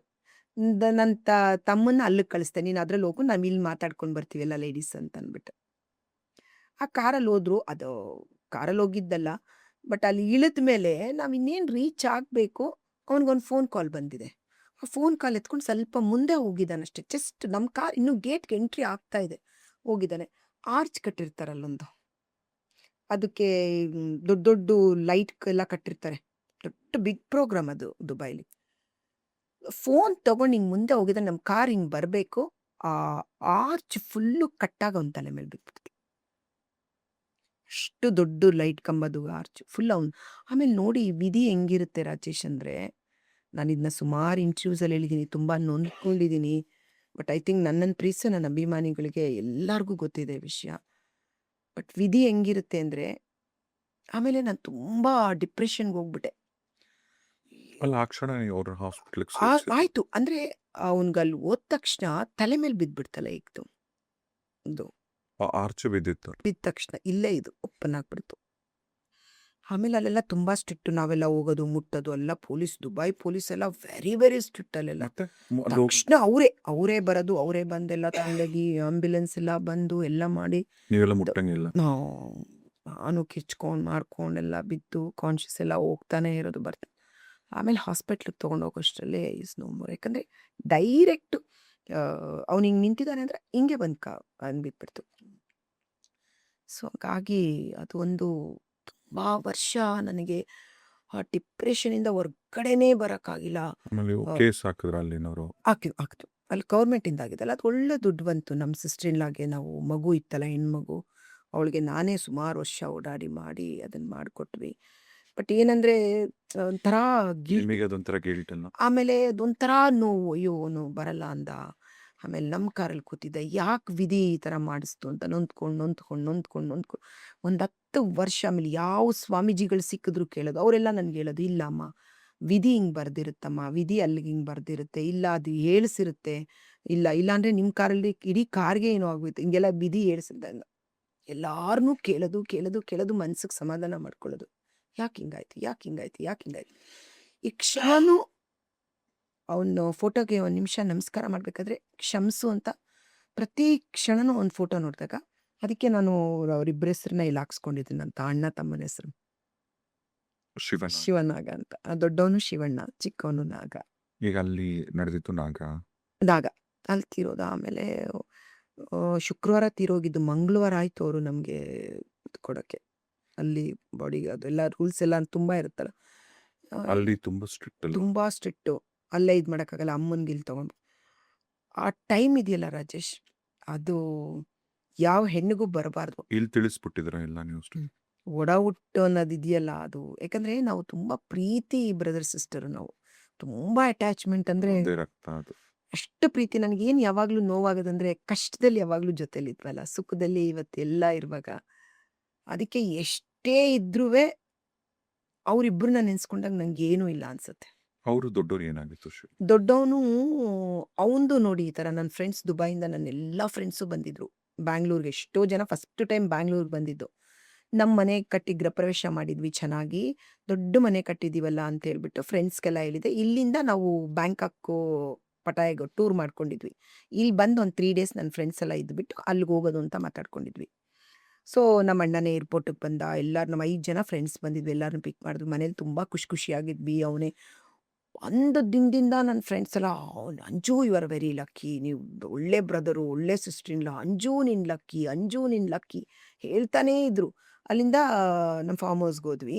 ಪಾಪ ನಮ್ಮ ಅಣ್ಣ ತುಂಬ ಚೆನ್ನಾಗಿ ನೋಡ್ಕೊಂಡ ಎಲ್ಲಿ ನಿಮ್ಮ ಫಾರ್ಮ್ ಹೌಸ್? ನೆಲಮಂಗಲ ಹತ್ರ. ಸೊ ತುಂಬ ಚೆನ್ನಾಗಿ ನೋಡ್ಕೊಂಡ. ಬಟ್ ಇದು ನೋಡಿ ದುರಂತ ಹೆಂಗಿರುತ್ತೆ, ಅವನು ರಾತ್ರಿ ನಾವೆಲ್ಲ ಫ್ರೆಂಡ್ಸ್ ಮಾತಾಡ್ಕೊಂಡು ಕೂತಿದ್ವಲ್ಲ, ಅಂದರೆ ಚಿಕ್ಕ ಚಿಕ್ಕದು ಆಮೇಲೆ ನೋವು ಕೊಡುತ್ತೆ ವಿಷಯ ಆದ್ಮೇಲೆ. ಅವನು ಅದನ್ನು ರಿಪೀಟೆಡ್ಲಿ ಕೇಳಿದ್ದಾನೆ ಆ ಹಾಡನ್ನ. ಅದೇನೋ ಮನುಜ ಅಂತೇನೋ ಒಂದು ಹಾಡಿದೆಯಲ್ಲ, ಒಳಿತು ಮಾಡೋ ಮನುಜ. ಇರೋದು ಯಾಕೋ ಗೊತ್ತಿಲ್ಲ ರಾಜೇಶ್, ನಾನು ನಮ್ಮ ಸಿಸ್ಟರ್ ಇವತ್ತು ಅದೇ ಮಾತು, ಯಾವಾಗಲೂ ವಿಷಯ ಬಂದು ಕೂತ್ಕೊಂಡದೆ. ಅದು ಮುಗಿದ ತಕ್ಷಣ ಮತ್ತೆ ಅದನ್ನೇ ಕೇಳೋದು. ಅದು ಮುಗಿದ ತಕ್ಷಣ ನಾವೆಲ್ಲ ನಮ್ಮ ಫ್ರೆಂಡ್ಸ್ ಮಾತಾಡ್ಕೊಂಡು ಕೂತಿದ್ರು, ಇವ್ನು ಇಲ್ಲಿ ಕೇಳ್ಕೊಂಡು ಸಪ್ರೇಟ್ ಅದೇ ಹಾಡನ್ನೇ ಪದೇ ಪದೇ ಕೇಳ್ತಿದ್ರು. ಕೇಳ್ತಾನೇ ಇದ್ದ. ರಿಪೀಟ್ ಮಾಡಿ ಕೇಳೋದು. ಅವ್ನಿಗೆ ಏನಾಗಿತ್ತು, ಒಂದು 15 ಡೇಸಿಂದ ಹಲ್ಲು ನೋವು ಬರ್ತಾ ಇತ್ತು. ಇಲ್ಲಿ ಮಾತ್ರೆ ತಗೊಳ್ತಾ ಇದ್ದ ಅವನು ಹಲ್ಲು ನೋವಿಗೆ. ಅವನು ಇದಕ್ಕೆ ಹೋಗಿದ್ದ, ಬಳ್ಳಾರಿಗೆ ಹೋಗ್ಬೇಕಿತ್ತು ನೆಕ್ಸ್ಟ್ ಡೇ. ಸರಿ ತಂದು ಫಾರ್ಮ್ ಹೌಸ್ನೆಲ್ಲ ಬಿಟ್ಬಿಟ್ಟು ನಾವು ಏರ್ಪೋರ್ಟ್ಗೆ ಹೊರಟ್ವಿ. ಅವನು ಬಳ್ಳಾರಿಗೆ ಹೋದ. ಬಳ್ಳಾರಿಗೆ ಹೋಗಿ ನಾವು ಒಂದು 3 ಡೇಸ್ ಅಲ್ಲಿದ್ವಿ. ಆಮೇಲೆ ಸಂಡೇ ಹಲ್ಲು ನೋವು ಜಾಸ್ತಿ ಆಗಿದೆ. ಸಂಡೇ ಮೆಡಿಕಲ್ ಶಾಪ್ ಯಾವುದು ತೆಗ್ದಿಲ್ಲ ಅವ್ನಿಗೆ ಮಾತ್ರೆ ತೊಗೊಳಕ್ಕೆ. ಸುಮ್ಮನೆ ಅದು ಹಲ್ಲು ನೋವು ತುಂಬ ಜಾಸ್ತಿ ಆಗಿದೆ, ಮೆಡಿಕಲ್ ಶಾಪ್ ಇಲ್ಲ, ಹೇಗಿದ್ರು ನಾಳೆನೂ ಹೊರಟ್ಬಿಡ್ತೀನಿ. ನಾವು ಬರಬೇಕಿತ್ತು ಟ್ಯೂಸ್ಡೇ ವಾಪಸ್ಸು. ಹೊರಟ್ಬಿಡ್ತೀನಲ್ಲ ಮಂಡೇ ಸಾಯಂಕಾಲ ಇಲ್ಲಿ ಕೆಲಸ ಮುಗಿಸ್ಕೊಂಡು ಸುಮ್ಮನಾಗಿದ್ದಾನೆ. ರಾತ್ರಿ ಮಲಗಿದ್ದಾನೆ. ಹಂಗೆ ಹೋಗ್ಬಿಟ್ಟು ಏನಾಗಿದೆ, ಅವ್ನಿಗೆ ಇಲ್ಲಿ ಟ್ಯೂಮರ್ ಥರ ಆಗಿದೆ. ಅವ್ನು ನೋಡ್ಕೊಂಡಿಲ್ಲ. ರಾತ್ರಿ ಅವ್ನು ಮಲಗಿದಾಗ ಆ ಟ್ಯೂಮರ್ ಒಡೆದೋಗ್ಬಿಟ್ಟಿದೆ. ಅವ್ನು ಹಿಂಗೆ ಮಲಗಿದಲ್ಲ, ಒಡೆದಿದಲ್ಲ, ಆ ಲಿಕ್ವಿಡ್ ಫುಲ್ಲು ಬ್ರೈನ್ಗೆ ಹೋಗ್ಬಿಟ್ಟಿದೆಯಂತೆ ಫುಲ್. ಅವನು ಮೆಡಿಕಲಲ್ಲಿದ್ದಾನೆ. ಅದೇ ನನಗೆ ಅವ್ನು ನೋಡಕ್ಕೆ ಬಂದಿದ್ದ ಡಾಕ್ಟ್ರೆಲ್ಲ ಹೇಳ್ತಾರೆ, ಅವನು ಎಕ್ಸ್ರೇ ಆ್ಯಂಡ್ ಬ್ಲಡ್ ಇದು ಮಾಡೋದು ಟೆಕ್ನಿಷಿಯನ್ ಇದಾಗಿದ್ದ. ಎಲ್ಲ ಹೇಳ್ತಾರೆ ಶಿವಣ್ಣ. ಆಮೇಲೆ ತುಂಬ ಒಳ್ಳೆಯವನು ರಾಜೇಶ್ವರಿ, ತುಂಬ ಒಳ್ಳೆಯವನು. ಮೆಡಿಕಲಲ್ಲಿದ್ದಾನೆ ಅವನು. ಆಮೇಲೆ ಡಾಕ್ಟ್ರ್ ಗೊತ್ತಿದ್ದ ಹಲ್ಲು ನೋವಲ್ಲ, ಹಲ್ಲು ನೋವು ಅಂತಲೇ ತಿಳ್ಕೊಂಡಿದ್ದಾನೆ ಅವನು. ಅದೇ ಆಮೇಲೆ ಎಲ್ಲ ಹೇಳ್ತಿದ್ರು. ಆಮೇಲೆ ಅವತ್ತು ನೈಟು ಮಾತ್ರೆ ತೊಗೊಂಡಿಲ್ಲ, ಸಾಟರ್ಡೇನೂ ತೊಗೊಂಡಿರಲಿಲ್ಲ, ನಾಳೆ ತೊಗೊಳ್ಳೋಣ, ನಾಳೆ ಇರಲಿಲ್ಲ, ಸಂಡೇ ತೊಗೊಂಡೇ ಇಲ್ಲ, ಮಲಗಿದ್ದಾನೆ. ಬೆಳಿಗ್ಗೆ ಇವ್ರೇನು ಅಂದ್ಕೊಂಡಿದ್ದಾರೆ, ಅವ್ನಿಗೆ ಎಬ್ಸಕ್ಕೆ ಹೋಗಿದ್ದಾರೆ, ಇನ್ನೂ ಮಲಗಿದ್ದಾರೆ ಅಂದ್ಕೊಂಡು ಸುಮ್ಮನೆ. ತಿರ್ಗಾ 10 ಎಬ್ಸಕ್ಕೆ ಹೋದಾಗ ಇಲ್ಲಿಂದ ಲಿಕ್ವಿಡ್ ಎಲ್ಲ ಬಂದ್ಬಿಟ್ಟಿತ್ತು. ಆಮೇಲೆ ಎಲ್ಲ ಇಮಿಡಿಯೇಟ್ ಎಲ್ಲ ಕರ್ಕೊಂಡು ಹೋಗಿದ್ದಾರೆ. ಅಷ್ಟೊತ್ತಿಗೆ ಏನೂ ಉಸಿರಿರಲಿಲ್ಲ, ಬಟ್ ಇದೆಲ್ಲ ಚೆಕ್ ಮಾಡಿದಾಗ ಲಿಕ್ವಿಡ್ ಎಲ್ಲ ಫುಲ್ಲು ಹೋಗ್ಬಿಟ್ಟಿತ್ತು ಒಳಗಡೆ. ಅಷ್ಟೇ. 53 ಇಯರ್ಸ್. ಎಷ್ಟು ಪೇನ್ ಆಗುತ್ತೆ ಅಂದರೆ, ನನ್ನ ದೇವ್ರಿಗೆ ಹೇಳೋದು ಯಾವಾಗಲೂ, ನೀವು ತುಂಬ ನಾನು ಹೇಳಿದ್ನಲ್ಲ, ನಾನು ಕಷ್ಟಗಳನ್ನ ಕೇಳಿಲ್ಲ, ನೋಡಿಕೊಂಡು ಜೀವಿಸ್ಬಿಟ್ಟು ಬೆಳೆದಿದ್ದೀನಿ ಜೊತೆಗೆ. ಅದಕ್ಕೆ ನಿಮ್ಗೆ ಇವತ್ತು ಜೀವನದಲ್ಲಿ ಎಲ್ಲ ಇದೆ. ಒಂದು ನಿಮಿಷ ನನಗೆ ಅವರಿಬ್ಬರು ನನ್ನ ಕಣ್ಮುಂದೆ ಬಂದ್ಬಿಟ್ರೆ ನಂಗೆ ಏನೂ ಇಲ್ಲ. ಇದು ಕ್ಷಣಿಕ. ನೆಕ್ಸ್ಟ್ ನಾನು ಅವ್ರ ಜಾಗಕ್ಕೆ ಹೋಗೋಕ್ಕೆ ಇನ್ಯಾರ್ದೋ ಇದು ಅಂತ. ಅವರು ನೆನಪಾಗೋವರೆಗೂ ಏನೋ ಇದೆ ಅಂತ ಒಂದು ಸಂಭ್ರಮ ಇರುತ್ತೆ. ಅವರು ನನ್ನ ಕಣ್ಮುಂದೆ ಹಿಂಗೆ ಬಂದರೆ ಸಾಕು, ನನಗೆ ಏನೂ ಇಲ್ಲ, ಈ ಬದುಕೇ ಇಲ್ಲ, ಏನೂ ಇಲ್ಲ ಈ ಬದುಕಲ್ಲಿ. ಎಲ್ಲ ಚಿಕ್ಕ ವಯಸ್ಸಲ್ಲ ನಿಮ್ಮ ಜೊತೆಗೆ ಇದ್ದಿದ್ದು. ಪ್ರೀತಿ. ಅಯ್ಯೋ, ನಮ್ಗೆ ಎಷ್ಟು ಜನ ಇದು ಅನ್ಕೊಳ್ಳೋರು, ನೀವು ತುಂಬ ಒಳ್ಳೆ ಬ್ರದರ್ ಆ್ಯಂಡ್ ಸಿಸ್ಟರ್. ನಾವು ಮಾತ್ರ ತುಂಬ ಪ್ರೀತಿ ಮಾಡೋರು ನಮ್ಮನ್ನಂತೂ, ಅಣ್ಣ ತಮ್ಮ. ಅದೆಷ್ಟು ನಾನು ದುಬೈಯಿಂದ ಬರ್ತೀನಿ ಅಂದರೆ ಹಾಸ್ಪಿಟಲ್ ಡಾಕ್ಟ್ರ್ ಎಲ್ಲರು, ಇನ್ನೂ ಬಿಡು ನಿಮ್ಮ ಬ್ರದರ್ ಕೆಲ್ಸಕ್ಕೆ ಬರಲ್ಲ ಸರಿಗೆ, ನನ್ನ ತಂಗಿ ಬಂದಿದ್ದಾಳೆ ದುಬೈಯಿಂದ ಅಂತ ನನಗೆ ರೇಗ್ಸೋರು. ಡಾಕ್ಟರ್ ಲಕ್ಷ್ಮೀ ನರ್ಸಿ. ಇಬ್ರು. ನಮ್ಮ ಅಣ್ಣನೂ ತುಂಬಾನೇ ಪ್ರೀತಿ, ಚಿಕ್ಕವನಿಗೂ ಅಷ್ಟೇ. ಅದು ನಾವು 4 ಜನ. ಇವಾಗ ನನ್ನ ಸಿಸ್ಟರು ನನ್ನ ಜೊತೆನೆ ಇಟ್ಕೊಂಡಿದ್ದೀನಿ ನಾನೀಗ. ಸೊ ನಾವು 4 ಜನ ಇದ್ದೀವಲ್ಲ, ತುಂಬ ಪ್ರೀತಿ. ಯಾವತ್ತು ನೀವು ದೇವರಿಗೆ ಅದನ್ನು ತಡ್ಕೊಳಕ್ಕಾಗಿಲ್ಲ ಅನ್ಸುತ್ತೆ. ನಿಮ್ಗೆ ಯಾವಾಗಲೂ ಹೆಣ್ಣಿಗೆ ಯಾರು ಇರ್ತಾರೋ ಇರಲ್ವೋ ಗೊತ್ತಿಲ್ಲ ರಾಜೇಶ್, ಆ ಒಡ ಹುಟ್ಟಿರ್ಬೇಕು ತವರು ಮನೆ. ಅವರು ನನಗೆ ಇವಾಗ ಯಾವಾಗಲೂ ನಂಗೆ ತಂದೆ ತಾಯಿ ಇಲ್ಲ ಅನ್ಸುತ್ತೆ, ಅವರಿಬ್ರು ಇಲ್ಲದೆ ಇರೋದು. ಯಾವತ್ತೂ ಅಷ್ಟೇ ಹೆಣ್ಣಿಗೆ. ಈಗ ಯಾರ್ದಾದ್ರೂ ಮದುವೆ ಮಾಡ್ತಾ ಇರ್ತಾರಲ್ಲ, ಇವಾಗ ಯಾರ್ದಾದ್ರು ಮದುವೆಯಲ್ಲಿ, ನನ್ನ ಫ್ರೆಂಡು ಮಗಳದ್ದು ಮದುವೆ ಮಾಡ್ತಾಯಿದ್ರು, ಅಲ್ಲಿಂದ ಸೋದ್ರ ಮಾವ ಕರ್ಕೊಂಡು ಬರ್ತಾನಲ್ಲ ಹೆಣ್ಣನ್ನ, ಈ ಥರ ಬಟ್ಟೆ ಹಾಕ್ಕೊಂಡು. ಆವಾಗ ನಾನು ತುಂಬ ಅನ್ಕೊತಾ ಇರ್ತೀನಿ ಮನಸ್ಸಲ್ಲಿ, ನನ್ನ ಮಗಳು ಮದುವೆ ಮಾಡಿದ್ರೆ ನಮ್ಮ ಅಣ್ಣ ತಮ್ಮ ಬದುಕಿದ್ರೆ ಆ ಥರ ಕರ್ಕೊಂಡು ಬರ್ತಾಯಿದ್ರು ಅಂತ. ಆ ಥರ ನಂಗೆ ತುಂಬ ಯಾವಾಗಲೂ ಯಾರ್ದಾರು ಮದುವೆಗೆ ಹೋಗ್ಬಿಟ್ಟು ಆ ಥರ ಸೋದ್ರ ಮಾವ ಯಾರಾದರೂ ಹಿಂಗೆ ಹುಡುಗಿನ ಕರ್ಕೊಂಡು ಬರ್ತಾರಲ್ಲ, ಅವಾಗ ಯಾವಾಗಲೂ ನಾನು ಅಯ್ಯೋ ನನ್ನ ಮಗಳು ಮದುವೆ ಮಾಡಿದ್ರೆ ಅವ್ರಿಗೆ ಅಣ್ಣ ತಮ್ಮ ಇಲ್ವಲ್ಲ, ನನ್ನ ಅಣ್ಣ ತಮ್ಮ ಇಲ್ವಲ್ಲ, ಸೋದ್ರ ಮಾವ ಕರ್ಕೊಂಡು ಬರೋದಕ್ಕೆ ಅಂತ ಅದು ತುಂಬ ನೋವಾಗುತ್ತೆ ನನಗೆ. ದುಡ್ಡಿರ್ಬೋದು, ಆಸ್ತಿ ಇರ್ಬೋದು, ಅವರು ಆ ರಕ್ತ ಇದೆಯಲ್ಲ, ಇದೆಲ್ಲ ಏನೂ ಅಲ್ಲ, ಸೊನ್ನೆ ಇದೆಲ್ಲ. ನನ್ನ ಮಗಳು ಮದುವೆ ಮಾಡಿದಾಗ ಅದು ನನ್ಗೆ ಫೀಲ್ ಆಗುತ್ತೆ. ಯಾರ್ದಾರು ಮದುವೆಲಿ ಅಷ್ಟೇ. ಇವಾಗ ರೀಸೆಂಟಾಗಿ ನನ್ನ ಫ್ರೆಂಡ್ ಮಕ್ಳು ಮದುವೆ ಆದಾಗೆಲ್ಲ ಅವ್ರು 2 ಬ್ರದರ್ಸ್ ಕರ್ಕೊಂಡು ಬಂದ್ರು ಅವ್ರನ್ನ. ಆಮೇಲೆ ಇನ್ನೊಬ್ರು ಅವ್ರ ಮಗಳು ಮದುವೆ ಮಾಡಿದಾಗ ಅವ್ರ ಬ್ರದರೇ ಕರ್ಕೊಂಡು ಬಂದಿದ್ದ ಒಳಗಡೆಯಿಂದ. ಅವಾಗ ನನ್ಗೆ ತುಂಬ ಪೇನ್ ಆಗುತ್ತೆ. ಅಯ್ಯೋ ನಮ್ಮ ಸಿರಿ ಮದುವೆ ಮಾಡಬೇಕಾದ್ರೆ, ಸಮೃದ್ಧಿ ಮದುವೆ ಮಾಡಬೇಕಾದ್ರೆ ನಮ್ಮ ಶಿವಣ್ಣನಾಗ ಅವರಿಬ್ಬರನ್ನೂ ಹಿಂಗೆ ಕರ್ಕೊಂಡು ಬಂದಿರು. ಅದು ತುಂಬ ಪೇನ್ ಕೊಡುತ್ತೆ. ಅದು ತುಂಬ ಡಿಸ್ಟರ್ಬ್ ಆಗುತ್ತೆ ನಂಗೆ ಆವಾಗ ನೆನೆಸ್ಕೊಂಡು. ಇಲ್ಲ ನಿಮ್ಗೆ ಹೇಳಿದ್ನಲ್ಲ ನಾನು, ಯಾರು ಏನು ಅನ್ಕೊಂತಾರೋ ಗೊತ್ತಿಲ್ಲ, ನಾನು ಬದುಕಿರೋವರೆಗೂ ನಾನು ಮರೆಯೋಕ್ಕಾಗಲ್ಲ, ಮರೆಯೋದು ಇಲ್ಲ ನಾನು. ಆಗಲ್ಲ, ಯಾಕಂದರೆ ಎಲ್ಲ ಹೆಣ್ಮಕ್ಳು ಒಂಚೂರು ಅಣ್ಣ ತಮ್ಮನ ಹತ್ರ ಜಗಳ ಆಡ್ಕೋತಾರೇನೋ, ಬಟ್ ಆ ಹೆಣ್ಣು ಹೃದಯ ಇದೆಯಲ್ಲ, ಆ ಒಡ ಹುಟ್ಟನ್ನ ತುಂಬ ಪ್ರೀತಿ ಮಾಡುತ್ತೆ ರಾಜೇಶ್. ತವ್ರ ಮನೆ ತುಂಬ ತಂದೆ ಆದ್ಮೇಲೆ ಹೆಣ್ಮಕ್ಳು ತುಂಬ ಇಷ್ಟಪಡೋದು ಅಣ್ಣ ತಮ್ಮನ್ನೇ. ಅಲ್ವಾ? ಯಾವುದೇ ಹೆಣ್ಮಕ್ಳ ಹತ್ರನೂ ನೀವು ಹೋಗಿ ಕೇಳಿ. ಅಲ್ಲ, ನಿಮ್ ವಿಚಾರದಲ್ಲಿ ದುರಂತ ನಿಮ್ ಕಣ್ಮುಂದೆನೆ ಅದೆಲ್ಲ ನಡೆದು ಆಯ್ತು. ಅವನು ಆ ಥರ ಆಯ್ತು. ಇವನು ಪಾಪ ನಮ್ಮನ್ನ ಅಷ್ಟು ಪ್ರೀತಿಯಿಂದ, ನನ್ನ ಫ್ರೆಂಡ್ಸ್ ಎಲ್ಲರೂ ಅಯ್ಯೋ ಲಕ್ಕಿ ಅಂಜು, ಇವ್ರ ಲಕ್ಕಿ ಅಂಜು ಅಂತ ಎಲ್ಲರ ಕೈಲೂ ಹಂಗೆ ಅನ್ನಿಸ್ಕೊಂಡು ಅಷ್ಟು ಪ್ರೀತಿ ಮಾಡಿಕೊಂಡು ದೇವ್ರಿಗೆ ಅನ್ಕೊಳ್ಳೋದು. ಏನಪ್ಪ ಅಷ್ಟು ಕಷ್ಟ ಕೊಟ್ಟೆ, ಅಷ್ಟು ಬಡತನ ಕೊಟ್ಟೆ, ಹಂಗೆಲ್ಲ ನಮ್ಮ ಕಾಲ ಮೇಲೆ ನಾವೇ ನಿಂತು ಮುಂದೆ ಕಟ್ಕೊಂಡ್ವಿ ಜೀವನನ. ಇವಾಗ ಸಂತೋಷ ಏನಪ್ಪ ಅಟ್ಲೀಸ್ಟ್ ಒಬ್ಬರನ್ನಾದ್ರೂ ಇಟ್ಬೋದಿತ್ತಲ್ಲ ನೀನು. ಇಬ್ಬರನ್ನ ಕರ್ಕೊಂಡಲ್ಲ, ಒಬ್ಬರನ್ನ ನಮಗೆ ಒಂದು ಒಡ ಹುಟ್ಟು ಅಂತ ನನಗೂ ನಮ್ಮ ಅಕ್ಕನಿಗೆ ಇಡ್ಬೋದಿತ್ತಲ್ಲ ನೀನು ಅಂತ ನಾನು ದೇವ್ರಿಗೆ ಹೇಳೋದು. ಏನಾಗ್ಬೇಕದು ಆಗ್ತಿದ್ದಿಲ್ಲ ನಾನು, ಅದ್ರ ಬೇಜಾರು. ಅಲ್ಲ, ನೀವು ಎಷ್ಟು ಒಳ್ಳೊಳ್ಳೆ ಮೌಲ್ಯಗಳು ಇಟ್ಕೊಂಡಿದ್ರ ಜೀವನದಲ್ಲಿ. ಕೆಲವರು ಅಣ್ಣ ತಮ್ಮಂದರು, ಅಣ್ಣನ ಆಸ್ತಿಗೆ ತಂಗಿರ ಕೇಸ್ ಹಾಕೋದು, ತಂಗಿರ ಆಸ್ತಿಗೆ ಅಣ್ಣಂದ್ರ ಏನೇನೋ ನಡೀತಿದೆ ಪ್ರಪಂಚದಲ್ಲಿ. ಇಲ್ಲ ರಾಜೇಶ್, ಹೇಳಿದ್ನಲ್ಲ ಅದೆಲ್ಲ ಕಿತ್ತಾಡ್ತೀವಿ ನಿಜ, ಬಟ್ ನಾಳೆ ಬೆಳಿಗ್ಗೆನೆ ನಮ್ದೆಲ್ಲ ಅಂತ ನೆನೆಸ್ಕೊಂಡ್ಬಿಟ್ಟಾಗ ಏನು ಏನೂ ಇಲ್ಲ ಅನ್ಸುತ್ತೆ. ನಾನು ಹೇಳಿದ್ನಲ್ಲ ನನಗೆಲ್ಲ ಇದೆ, ಒಳ್ಳೆ ಕಾರ್ ಇದೆ, ಇದಿದೆ ಅಂತ ಅನ್ಸುತ್ತೆ. ಬಟ್ ಅವ್ರು ಹಿಂಗೆ ಬಂದ ತಕ್ಷಣ ಒಂಥರ ನಾನು ತುಂಬ ಕುಗ್ಬಿಡ್ತೀನಿ ಅವಾಗ. ಯಾಕೆ ಇದ್ದಕ್ಕಿದ್ದಂಗೆ ಸೈಲೆಂಟ್ ಆಗಿಬಿಟ್ಟೆ ಅಂತ ಅಂತಾರೆ ಮನೇಲಿ ಒಂದೊಂದ್ಸರಿ. ನಂಗೆ ಆಗೋದೇ, ನಾನು ಅವ್ರನ್ನ ಹೃದಯದಲ್ಲಿ ಇಟ್ಕೊಂಡು ಪೂಜೆ ಮಾಡಿದಷ್ಟು ಮೇ ಬಿ ನನ್ನ ಮಕ್ಳಿಗೂ ಆಮೇಲೆ ಕೊಟ್ಟಿರೋದು ಆ ಸ್ಥಾನನ ನಾನು. ಫಸ್ಟ್ ನನಗೆ ನನ್ನ ಹೃದಯದಲ್ಲಿ ಸ್ಥಾನ ನಮ್ಮ ಅಣ್ಣ ತಮ್ಮ, ಆಮೇಲೆ ನನ್ನ ಮಕ್ಕಳು ನನಗೆ. ಇದರ ಈ ಕಾಲದಲ್ಲೂ ಇಂಥವು ಇಲ್ಲ, ನನ್ಗೆ ಆಮೇಲೆ ನನ್ನ ಮಕ್ಕಳು. ಅದಕ್ಕೆ ದೇವ್ರಿಗೆ ಅನ್ಕೊಳ್ಳೋದು, ದೇವ್ರೆ ಒಬ್ಬನಾದ್ರೂ ಇಟ್ಬೋದಿತ್ತಲ್ಲ ನೀನು ಅಂತ. ಒಬ್ಬ ಏನೋ ಹೋಗ್ಬಿಟ್ಟು ಆ ಥರ ಒಬ್ಬ ಇರ್ಬೋದಿತ್ತಲ್ಲ. ನನ್ನ ಮಕ್ಳಿಗೊಬ್ಬ ಸೋದ್ರ ಮಾವ, ನಮಗೊಬ್ಬ, ನನಗೂ ನಮ್ಮ ಅಕ್ಕನಿಗೊಬ್ಬ ಅಣ್ಣ ತಮ್ಮ, ಯಾರಾದರೂ ಒಬ್ಬರನ್ನ ಹಂಗೆಲ್ಲ ಅನ್ಕೋತೀವಿ. ಬಟ್ ಜೀವನನ ಅನ್ಕೊಂಡು ಹೋಗ್ಬೇಕಷ್ಟೆ. ಇನ್ನೊಬ್ರಿಗೆ ಚಿಕ್ಕ ಮಕ್ಳಿಗೆ ತಂದೆ ತಾಯಿನೇ ಹೋಗ್ಬಿಡ್ತಾರೆ, ಕಣ್ಣಲ್ಲಿ ನೋಡ್ತೀವಿ. ಸಾವಿಲ್ದೇ ಇರೋ ಮನೇಲಿ ಸಾಸಿವೆ ತಗೊಂಬ ಅಂತ ಗೊತ್ತಾ ಹೇಳಿದ್ನಂತಲ್ಲ, ಹಂಗೆ ನಮ್ಮ ಒಡ ಹುಟ್ಟು ದುಃಖ ಫೀಲ್ ಆಗುತ್ತೆ. ಇನ್ನೊಬ್ರು ಅನ್ಕೊಂತಾರೆ ನಮ್ಮ ತಂದೆ ತಾಯಿನೇ ಇಲ್ಲ ಅನ್ಕೊಂತಾರೆ. ಎಷ್ಟೋ ಹುಟ್ಟಿದ ಮಗುಗೆ ತಾಯಿ ಇಲ್ಲ, ಒಂದು ಎದೆ ಹಾಲು ಕೊಟ್ಟ ಮಗುನ ಸಾಕಕ್ಕ ತಾಯಿನೇ ಇರಲ್ಲ. ಜೀವನ ರಾಜೇಶ್, ಇವೆಲ್ಲ ನೋಡ್ತಾ ಇದ್ರೆ ನಂದು ನನಗೆ ದೊಡ್ಡ ದುಃಖ, ಇನ್ನೊಬ್ರ ದುಃಖ ಇನ್ನೊಬ್ರಿಗೆ ದೊಡ್ಡದು. ಅದಕ್ಕೆ ಒಂಥರ. ಆಮೇಲೆ ಮೊದಲೆಲ್ಲ ಒಬ್ಬ ಮನುಷ್ಯ ಸತ್ತೋದ್ರ ಮನೇಲಿ ವರ್ಷಾನ್ಗಟ್ಲೆ ಅವ್ನ ನೆನಪಲ್ಲಿ ಕಳಿಯೋರು. ಯಾಕಂದ್ರೆ ಆ ಬಾಂಧವ್ಯ ಹಂಗಿತ್ತು, ಆ ಪ್ರೀತಿ ಹಂಗಿತ್ತು, ಅಟ್ಯಾಚ್ಮೆಂಟ್ ಹಂಗಿತ್ತು. ಆ ಕಾಲದಲ್ಲಿ ಹೆಣ್ಮಕ್ಳಿಗೆ ಆಸ್ತಿ ಇರಲಿಲ್ಲ, ಗಂಡು ಮಕ್ಳಿಗೆ ಆಸ್ತಿ ಇತ್ತು. ಯಾಕಂದರೆ ಪ್ರತಿ ಹೆಣ್ಣು ನನ್ನ ಒಡ ಹುಟ್ಟು, ನನ್ನ ಅಣ್ಣ ಚೆನ್ನಾಗಿರಲಿ, ತಮ್ಮ ಚೆನ್ನಾಗಿರಲಿ, ನಮ್ಗೆ ಯಾವ ಆಸ್ತಿನೂ ಇಲ್ಲದೆ ಇದ್ರು ಪರವಾಗಿಲ್ಲ ಅಂದರೆ ಹೆಣ್ಣು ಅವಾಗ ಅಷ್ಟು ತ್ಯಾಗಿ ಆಗಿದ್ಲು. ನಮ್ಮ ಅಣ್ಣ ತಮ್ಮನಿಗೆ ಹೋಗ್ಲಿ, ನನಗಿಲ್ದೇ ಇದ್ರು ತವ್ರ ಮನೆಯಿಂದ ಬೇಡ ಅಂತ ಅಂದರೆ ಅಷ್ಟು ಪ್ರೀತಿ ಒಡ ಹುಟ್ಟಂದ್ರೆ. ಈಗ ಯಾರಿಗಾದ್ರೂ ಹೇಳಿ, ಇವಾಗ ನನ್ನ ಮಗಳಿಗೆ ಹೇಳಿ ಅವಳಿಗೆ ಆ ಮನೆ ಕೊಟ್ಟು ನಿನ್ಗೆ ಈ ಮನೆ ಕೊಡ್ತೀನಿ ಅಂದರೆ no no no no no, ನನಗೆ ಇದು ಬೇಕಪ್ಪ, ನನಗೆ ಇದು ಮಮ್ಮಿ ಹೆಸರಿದೆ, ನನಗೆ ಇದು ಬೇಕು, ಅದು ಪಪ್ಪ, ಆ ಥರ ಯೋಚನೆ ಮಾಡ್ತಾರೆ ಇವಾಗ. ನಮ್ಮಲ್ಲೇ ಹೇಳ್ಕೊಳ್ಳೋಣ, ಬೇರೆಯವ್ರಿಗೆ ಹೇಳೋದು ಬೇಡ. ಈಗ ಇವತ್ತು ಸತ್ತದ್ರೆ ಇನ್ನೊಂದು ವಾರದಲ್ಲಿ ರೊಟೀನಾಗಿ ಕೆಲಸ ಮಾಡ್ತಾರೆ ಎಲ್ಲರೂ.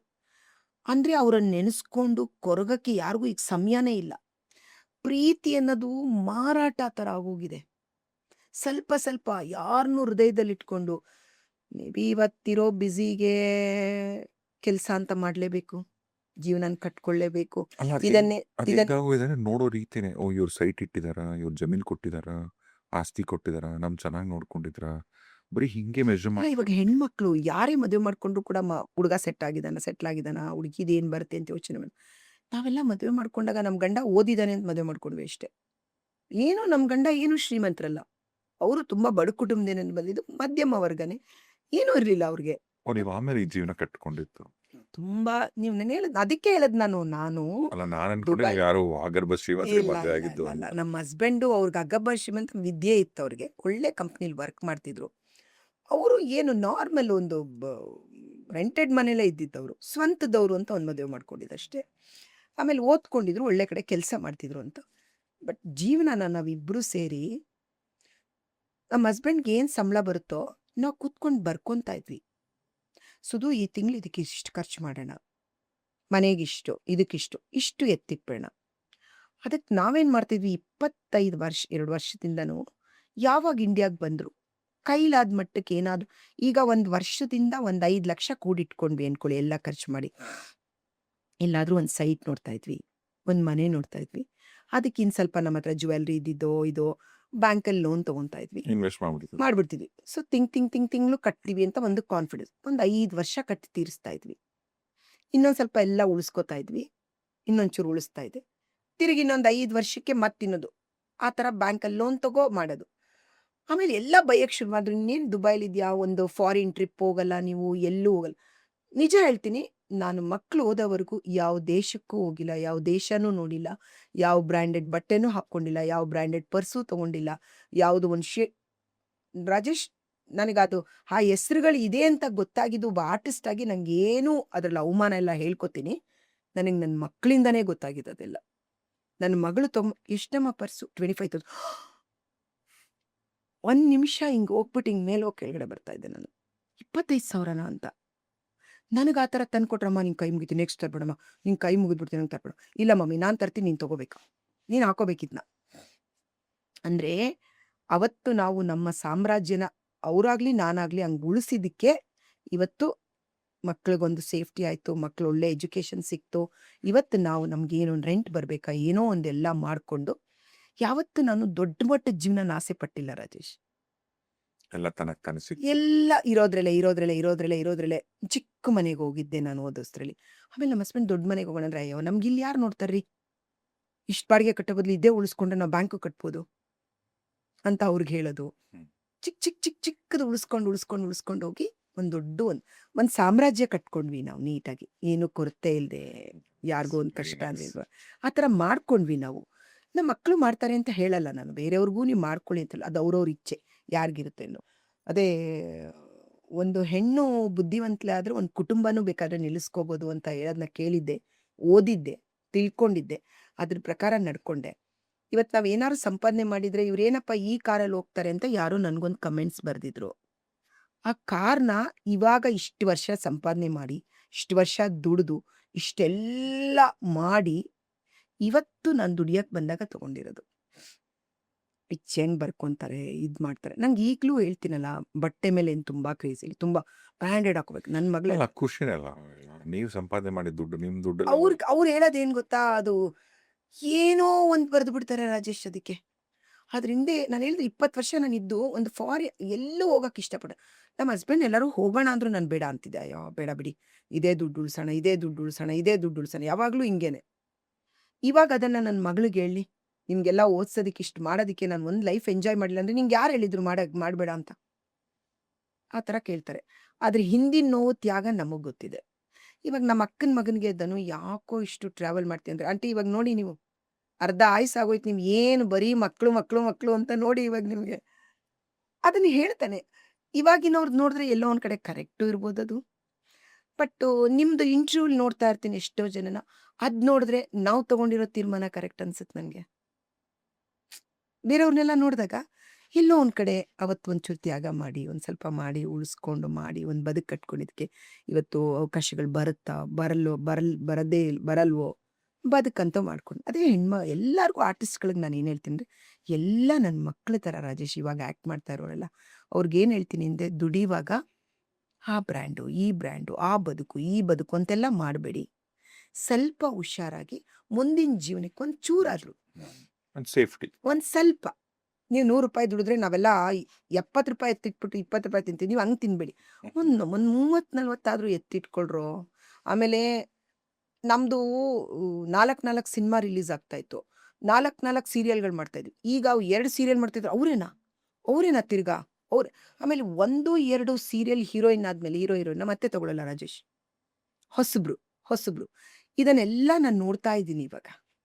ಅದಕ್ಕೆ ನನಗೆ ಭಯ ಆಗುತ್ತೆ ಈ ಮಕ್ಕಳುಗಳನ್ನೆಲ್ಲ ನೋಡಿದಾಗ. ನಾನು ಆ್ಯಕ್ಟ್ ಮಾಡೋ ಎಲ್ಲ ಹೆಣ್ಮಕ್ಳಿಗೂ ಕೂತ್ಕೊಂಡು ಬುದ್ಧಿ ಹೇಳ್ತಾ ಇರ್ತೀನಿ. ಏನಾದರೂ ಮಾಡ್ಕೊಳ್ಳಿ ನೀವು, ಏನಾದರೂ ಮಾಡ್ಕೊಳ್ಳಿ, ಜೀವನಕ್ಕೆ ಏನಾದರೂ ಆಧಾರ ಮಾಡ್ಕೊಳ್ಳಿ, ಇದನ್ನೇ ನಂಬ್ಕೊಬೇಡಿ. ಏನಾದರೂ ಏನೋ ಒಂದು ನಿಮ್ಮ ಬಿಸ್ನೆಸ್ಗೆ, ನಿಮ್ಗೇನೋ ಒಂದು ಮುಂದಿನ ಜೀವನಕ್ಕೆ, ನಿಮಗೆ ಊಟ ತಿಂಡಿ, ನಿಮ್ಮನೆ ಬಾಡಿಗೆ, ನಿಮ್ಮ ಬದುಕು, ಯಾರನ್ನೂ ಕೇಳದೆ ಇದ್ದಂಗೆ, ಯಾರನ್ನೂ ಇಂಡಸ್ಟ್ರೀಲಿ ಹೊಸ ನೀರು ಬಂದಾಗ ಹಳೇದು ಹೋಗ್ತಾ ಇರುತ್ತೆ. ನಮ್ಮ ಟೈಮ್ ಥರ ಇಲ್ಲ. ಅಂಜಲಿನೇ ಬೇಕು, ಇವರೇ ಬೇಕು, ತಾರಾನೇ ಬೇಕು, ಸುಧಾರಾಣಿನೇ ಬೇಕು, ಈ ಪಾತ್ರಕ್ಕೆ ಅನ್ನೋರು ಯಾರೂ ಇಲ್ವಾ? ಅವಳಿಲ್ವಾ? ಬಿಡು. ಇವಳಿಲ್ವಾ? ಬಿಡು. ಅವಳಿಲ್ವಾ? ಆಪ್ಷನ್ಸ್ ಇಟ್ಕೊಂಡಿದ್ದಾರೆ ಈಗ ಬರೆಯುವಾಗೆ 10 ಹೆಸರನ್ನ ಬರ್ಕೊತಾರೆ ಈಗ. ಆವಾಗ ಒಂದು ಪಾತ್ರಕ್ಕೆ ಒಬ್ಬರೇ ಅಂದ್ಕೊಂಡು ನಮ್ಮನೆಗೆ ಬಂದು ಮಾತಾಡೋರು ಈಗ 10 ಹೆಸರನ್ನ ಇಟ್ಕೊತಾರೆ. ಮತ್ತೊಬ್ಬ ರಾಜ್ಕುಮಾರ್ ಅಪ್ಪಾಜಿ ಬರೋಕ್ಕಾಗಲ್ಲ, ಮತ್ತೊಬ್ಬ ವಿಷ್ಣುವರ್ಧನ್ ಅಪ್ಪಾಜಿ ಯಾರು ಬರ್ತಾರೆ ಈಗೆಲ್ಲ? ಸೊ ದೇವ್ರ ದಯದಿಂದ ಇವತ್ತು ಇವರೆಲ್ಲ ನಮ್ಮ ಪುನೀತ್ ಸರ್, ಸುದೀಪ್ ಸರ್ ಆಗಲಿ, ಯಶ್ ಅವರೆಲ್ಲ ಇನ್ನೊಂದು ಭಾಷೆಯವರು ನಮ್ಮನ್ನು ನೋಡೋ ಮಟ್ಟಕ್ಕೆ ತಂದು ನಿಲ್ಸರೆ. ಯಶ್ ಅವರೆಲ್ಲರೂ ಸೇರಿ ಅದೊಂದು ಪ್ರೌಡ್ ಫೀಲ್ ಆಗುತ್ತೆ ನನಗೆ ಯಾವಾಗಲೂ. ಕನ್ನಡ ಇಂಡಸ್ಟ್ರಿ ಅಂತ ಅನ್ನೋರಲ್ವ ಎಲ್ಲರೂ. ಇವತ್ತು ಇವರೆಲ್ಲರೂ ಸೇರಿ ಅವರೆಲ್ಲ ಬಂದು ನಮ್ಮನ್ನೇ ನೋಡಿ, ನಮ್ಮ ಕಥೆನೇ ತಗೊಂಡು ಸಿನಿಮಾ ಮಾಡಿ, ನಮ್ಮ ಸಿನಿಮಾನೇ ಅಲ್ಲಿ ರಿಲೀಸ್ ಮಾಡೋ ಮಟ್ಟಕ್ಕೆ ಇವರೆಲ್ಲ ತಂದಿಟ್ರಲ್ಲ, ರಿಯಲಿ. ಬಟ್ ಅದಕ್ಕೆ ಮುಂಚೆ ಈಗ ನಿಮ್ಮ ಟೈಮ್ ಪೀರಿಯಡ್ ಆಗಲಿ 80s 70s ಎಲ್ಲ ಇಷ್ಟು ದೊಡ್ಡ ಸ್ಟ್ರಾಂಗ್ ಇಂಡಸ್ಟ್ರಿ ಕಟ್ಟಿದಂಥ ಮಹನೀಯರು ಎಷ್ಟು ಜನ ಇದ್ದಾರೆ ಅಲ್ವಾ? ಹೇಳೋದಿಲ್ಲ ಇವಾಗ ಪ್ರತಿಯೊಬ್ಬರು ನೋಡಿ. ಆಮೇಲೆ ಅವಾಗಿನ ಕಲಾವಿದರೆಲ್ಲ ಸರಸ್ವತಿ ಪುತ್ರರು ಅವರು ಆ್ಯಕ್ಚುಲಿ ಅಂತ ಹೇಳ್ತಾರಲ್ಲ, ಅವರು ದೇವರ ಆಶೀರ್ವಾದನೇ ತೊಗೊಂಡು ಬಂದಿದ್ರು ಅವಾಗೆಲ್ಲ. ನನಗಿವಾಗ ಶಂಕರ್ ನಾಗ್, ಅನಂತ್ ನಾಗ್ ಸರ್. ನಿಮ್ಮ ರಿಯಲ್ ಲೈಫಲ್ಲಿ ನೀವು ಕುತ್ಕೊಂಡ್ರು ರಾಘವೇಂದ್ರ ಅಂತೀರಾ, ಕೈ ಮುಗಿದ್ರು ರಾಘವೇಂದ್ರ ಅಂತೀರಾ. ಕರ್ನಾಟಕದಿಂದ ದುಬೈಯಲ್ಲಿ ಇದ್ದಾಗೂ ಅಷ್ಟೇ ಪ್ರತಿ ಗುರುವಾರ ರಾಯರ ಪೂಜೆ. ರಾಘವೇಂದ್ರ ಸ್ವಾಮಿಗಳು ನಿಮಗೆ ಯಾವಾಗ ಅಷ್ಟು ಹತ್ರ ಆಗಿತ್ತು? ನನಗೆ ಮನೇಲಿ ಗುರುವಾರ ಪೂಜೆ ಮಾಡೋರು, ಅದೆಲ್ಲ ನಮ್ಮ ಮಕ್ಕಳಿದ್ದಾಗ ಅಮ್ಮ ಪೂಜೆ ಮಾಡ್ತಾಯಿದ್ರು. ಅಮ್ಮ ಒಂದಿನ ನನಗೊಂದು ಕತೆ ಹೇಳಿದ್ರು. ಅಂದರೆ ಅವತ್ತು ಗುರುವಾರ ಅಂತೆ, ಅವ್ರಿಗೆ ಪೂಜೆ ಮಾಡೋಕ್ಕೆ ಸಂಜೆ ಹೂ ಬೇಕು ತರಕ್ಕೆ. ನನ್ನ ಹತ್ರ ಇವತ್ತು ದುಡ್ಡೇ ಇಲ್ವಲ್ಲ ಅಂತ ಅಮ್ಮ ತುಂಬ ಅಂದ್ಕೊಂಡೇ ಕೆಲ್ಸಕ್ಕೆ ಹೋಗ್ತಾ ಇದ್ರಂತ ಅಮ್ಮ. ನನಗೆ ದುಡ್ಡಿಲ್ಲ ಇವತ್ತು ಅಂತೇಳ್ಬಿಟ್ಟು. ಅಮ್ಮ ಹೋಗ್ಬೇಕಾದ್ರೆ ಬಸ್ಸು ವಿಂಡೋ ಇರುತ್ತಲ್ಲ, ಒಂದು ₹5 ನೋಟ್ ಹಿಂಗೆ ಹಾರ್ಕೊಂಡು ಬಂದು ಅಮ್ಮನ ಮುಖಕ್ಕೆ ಕೊಡದ್ಬಿಟ್ಟು ಕೆಳಗಡೆ ಬಿತ್ತಂತೆ. ಬಸ್ಸು ಹೋಗ್ತಾ ಇತ್ತಂತೆ. ಇದು ಕತೆ ಅಲ್ಲ, ಅಮ್ಮ ನಮ್ಗೆ ಹೇಳಿದ್ದು. ₹5 ನೋಟ್ ಬಂದು ಅಮ್ಮನಿಗೆ ಹಿಂಗೆ ಮುಖ ಕೊಡೋದು ಕೆಳಗಡೆ ಬಿತ್ತು. ಅಮ್ಮ ಏನು ಹಿಂಗೆ ಬಿದ್ದುಬಿಡ್ತು, ಬಸ್ ಮುಂದಕ್ಕೆ ಹೋಗ್ಬಿಡ್ತಂತೆ. ಹಿಂಗೆ ನೋಡಿದ್ರಂತೆ, ಒಂದು ನೋಟು ಗರಿಯಾಗಿತ್ತಂತೆ. ನಮ್ಮಮ್ಮ ಹೇಳಿದ್ದು ಅದನ್ನ ಎತ್ಕೊಂಡ್ರಂತೆ. ಹಿಂಗೆ ಕಣ್ಣಿಗೆ ನಮ್ಸ್ಕೊಂಡ್ರೆ ಬಸ್ ಮುಂದೆ ಹೋಗೇ ಬಿಡ್ತಂತೆ. ಅಯ್ಯೋ ದೇವ್ರೆ, ನಾನಿವತ್ತು ಹೂ ಹಾಕೋಕ್ಕೆ ನಿಂಗೆ ಸಂಜೆ ನಾವೆಲ್ಲ ಸಂಜೆ ಪೂಜೆ ಮಾಡ್ತಿದ್ವಿ ಅವಾಗ. ಅಮ್ಮ ಕೆಲಸದಿಂದ ಬರಬೇಕಿತ್ತು, ನಾವು ಸ್ಕೂಲಿಂದ ಬರಬೇಕಿತ್ತು. ನಮ್ಮ ಬರೋಷ್ಟೊತ್ತಿಗೆ ನಾವು ದೇವ್ರ ಸಾಮಾನೆಲ್ಲ ತೊಳೆದ್ಬಿಟ್ಟೆಲ್ಲ ಇಟ್ಟಿರ್ತಿದ್ವಿ, ಬಂದು ಪೂಜೆ ಮಾಡಿ. ಅಮ್ಮ ಅವತ್ತು ಅಂದ್ಕೊಂಡ್ರಂತೆ, ಅಯ್ಯೋ ರಾಯರೇ ಅಂತ. ಅವಾಗ ಪೂಜೆ ಮಾಡೋರು. ನನಗೆ ನಾನು ಕೈ ಮುಗಿತಿದ್ದೆ, ಆ ಥರ ಏನೂ ತಲೆ ಕೆಡ್ಸ್ಕೊತಿಲ್ಲ. ನನಗೆ ಒಂದು ಏನು ಕನಸಂದರೆ, ಒಂದಿನ ಯಾರೋ ನನ್ನನ್ನು ತುಂಬ ಜನ ಓಡಿಸ್ಕೊಂಡು ಬರ್ತಾ ಇದ್ದಾರೆ. ನಾನು ತುಂಬ ಓಡ್ಕೊಂಡು ಎದ್ರುಕೊಂಡು ಕಿರ್ಚ್ಕೊಂಡು ಓಡ್ತಾನೆ ಇದ್ದೀನಿ. ಅವ್ರು ಹಿಂದೆಯಿಂದ ನನ್ನನ್ನು ಅಟ್ಸ್ಕೊಂಡು ಬರ್ತಾ ಇದ್ದಾರೆ ನನ್ನ. ಈ ಗುಟ್ಟಳ್ಳಿಲಿ ಒಂದು ರಾಘವೇಂದ್ರ ಸ್ವಾಮಿ ದೇವಸ್ಥಾನ ಇದೆಯಲ್ಲ, ಅಷ್ಟು ಜನ ಓಡಿಸ್ಕೊಂಡು ಬಂದರು. ನಾನು ಓಡೋಗ್ಬಿಟ್ಟು ಆ ರಾಘವೇಂದ್ರ ಸ್ವಾಮಿ ದೇವಸ್ಥಾನದೊಳಗೆ ಹೋಗ್ಬಿಟ್ಟೆ. ಒಳಗಡೆಗೆ ಹೋಗ್ಬಿಟ್ಟೆ ಫುಲ್ಲು. ಹಿಂಗೆ ತಿರುಗಿ ನೋಡಿದೆ, ಅವರೆಲ್ಲ ನಿಂತಿರೋ ಥರ ಹೋಗ್ತಾರೆ. ನಾನು ಅಂದರೆ ಭಯ, ಕಣ್ಬಿಟ್ಟೋಗ ಅಷ್ಟೇ ಭಯ. ನನಗೆ ಯಾರೋ ನಿಜವಾಗ್ಲೂ ಓಡಿಸ್ಕೊಂಡು ಬಂದಿದ್ದಾರೆ. ನಾನು ರಾಘವೇಂದ್ರ ಸ್ವಾಮಿ ದೇವಸ್ಥಾನಗಳಿಗೆ ಹೋಗ್ಬಿಟ್ಟೆ.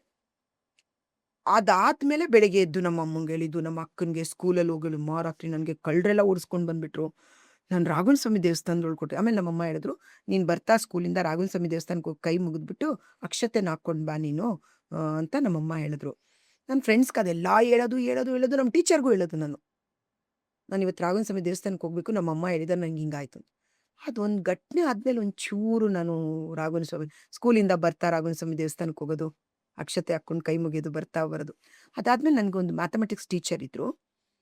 ಅವರು ರಾಯರ ಬಗ್ಗೆ ತುಂಬ ಹೇಳೋರು. ಅವ್ರಿಗೆ ಮದುವೆ ಆಗಿಲ್ಲ ಅವ್ರಿಗೆ. ಅವ್ರು ಇವಾಗಿಲ್ಲ. ಅವರು ದೇವಸ್ಥಾನಕ್ಕೆ ಹೋದಾಗೆಲ್ಲ ಆ ರಾಯರದು ಫೋಟೋ ಇರುತ್ತಲ್ಲ, ಅಲ್ಲಿ ಅವ್ರಿಗೆ ರಾಯರು ನಿಂತಂಗೆ ಕಾಣಿಸ್ತಾ ಇತ್ತಂತೆ ಅವ್ರಿಗೆ. ಅವ್ರಿಗೆ ಗ್ರಾಮೀಣವರು ಅವರು ತುಂಬಾ ಸಾಧ್ವಿ, ತುಂಬಾ ದೈವ ಭಕ್ತಿಯವರು. ಅವರು ನಮ್ಗೆ ಆ ಟೀಚರ್ ನನ್ಗೆ ಅದನ್ನು ಹೇಳೋರು. ಆಗ್ತಾ ಆಗ್ತಾ ಮನಸ್ಸಲ್ಲಿ ಬರಕ್ ಶುರುವಾಯ್ತು. ಅವಾಗಿಂದ ನಾನು ರಾಘವೇಂದ್ರನ ಇಷ್ಟು ಅಂದ್ರೆ, ನಾನು ಸುಮ್ಮನೆ, ನೀವು ನಂಬ್ತೀರ ಇಲ್ವಾ, ರಾಘವೇಂದ್ರ ನನ್ನ ಮಗಳಿಗೆ ಡಿಂಪಲ್ ಬರ್ಬೇಕು, ನಂಗೆ ತುಂಬಾ ಇಷ್ಟ ಅಂತ. ಯಾಕಂದ್ರೆ ನನ್ನ ಫ್ರೆಂಡ್ ಮಗಳಿಗೆ ಡಿಂಪಲ್ ಇತ್ತು. ಅವಳನ್ನ ನೋಡಕ್ ಹೋದಾಗೆಲ್ಲ ಇವಳು ಡಿಂಪಲ್ ಎಷ್ಟು ಚೆನ್ನಾಗಿದೆ ಅಂತ. ನಾನು ಪ್ರೆಗ್ನೆಂಟ್, ಇದು ತಮಾಷೆ ಅನ್ಸುತ್ತೆ ನಿಮಗೆ. ನಾನು ರಾಯರ ಮುಖ ನೋಡ್ಬಿಟ್ಟು, ನನ್ನ ಮಗು ಹುಟ್ಟಿದ್ರೆ ನಂಗೆ ಡಿಂಪಲ್ ಬರಬೇಕು, ನನ್ನ ಮಗು ಹುಟ್ಟಿದ್ರೆ ನಂಗೆ ಡಿಂಪಲ್ ಬರಬೇಕು, ಮಗಳು ಮಗ ಅಂತ ಗೊತ್ತಿಲ್ಲ, ಡಿಂಪಲ್ ಬರಬೇಕು ಅಂತ ನಾನು ಯಾವಾಗಲೂ ಅನ್ಕೊಂತೆ. ನಮ್ಮ ಹಸ್ಬೆಂಡ್ ಅಂತ ನಗೋರು. ಎಲ್ಲರೂ ನಿಂತು ಏನು ಮುಚ್ಚುಚ್ಚ ಕೇಳ್ಕೊತಿ, ಏನಮ್ಮ ಇನ್ನೇನೋ ಆಸ್ತಿ ಮನೆ ಮಠ ಕೇಳ್ಕೊಟ್ರೆ. ನೀವು ನಂಬ್ತೀರಾ, ನನ್ನ ಮಗು ಡೆಲಿವರಿ ಆಗಾದ್ಮೇಲೆ ನಾನು ಮಲ್ಕೊಂಡಿದ್ದೆ. ನನ್ನ ಫ್ರೆಂಡ್ ನೋಡಕ್ ಬಂದಿದ್ಲು. ಅಂಜು, ನಿನ್ನ ಮಗಳಿಗೆ ಡಿಂಪಲ್ ಇದೆ ಕಣೆ, 2 ಕಡೆ. ನೀವು ನಂಬ್ತೀರಾ? ರಾಯರ ಹತ್ರ ಪ್ರೇ ಮಾಡಿದ್ದು ಅಂದ್ರೆ ಎಷ್ಟು ಒಂಥರ ಫೀಲ್ ಆಗಿ ಶುರು ಆಯ್ತಂದ್ರೆ, ಈ ತರದ್ ಒಂದೇ ತುಂಬಾ ಘಟನೆ ಇದೆ ನನ್ನ ಜೀವನದಲ್ಲಿ. ಈ ತರದ್ ಒಂದೆರಡಿಲ್ಲ. ಆಮೇಲೆ ಇನ್ನೊಂದು ಮಗು ಏನು ಅನ್ಕೊಂಡಾಗ ನಂಗೆ ರಾಯರೇ ಬಂದು ಹೇಳತ್ತರ, ಇದು ಈ ಮಗು ಅನ್ನೋ ಥರ. ನಾನು ಬೆಳಿಗ್ಗೆ ಎದ್ಬಿಟ್ಟು ಹೇಳ್ದೆ, ಇಲ್ಲ ನಂಗೆ ರಾಯರ್ ಕನ್ಸಲ್ಲಿ ಬಂದು ಹೇಳಿದ್ರು ನಂಗೆ ಹೆಣ್ಮಗು ಆಗುತ್ತೆ ಅಂತ. ಇನ್ನೂ 3 ಮಂತ್ಸ್ ಆಗಿಲ್ಲ, ಅವಾಗಲೇ ಇವಳು ರಾಯಿ ಬಂದಿದ್ದು.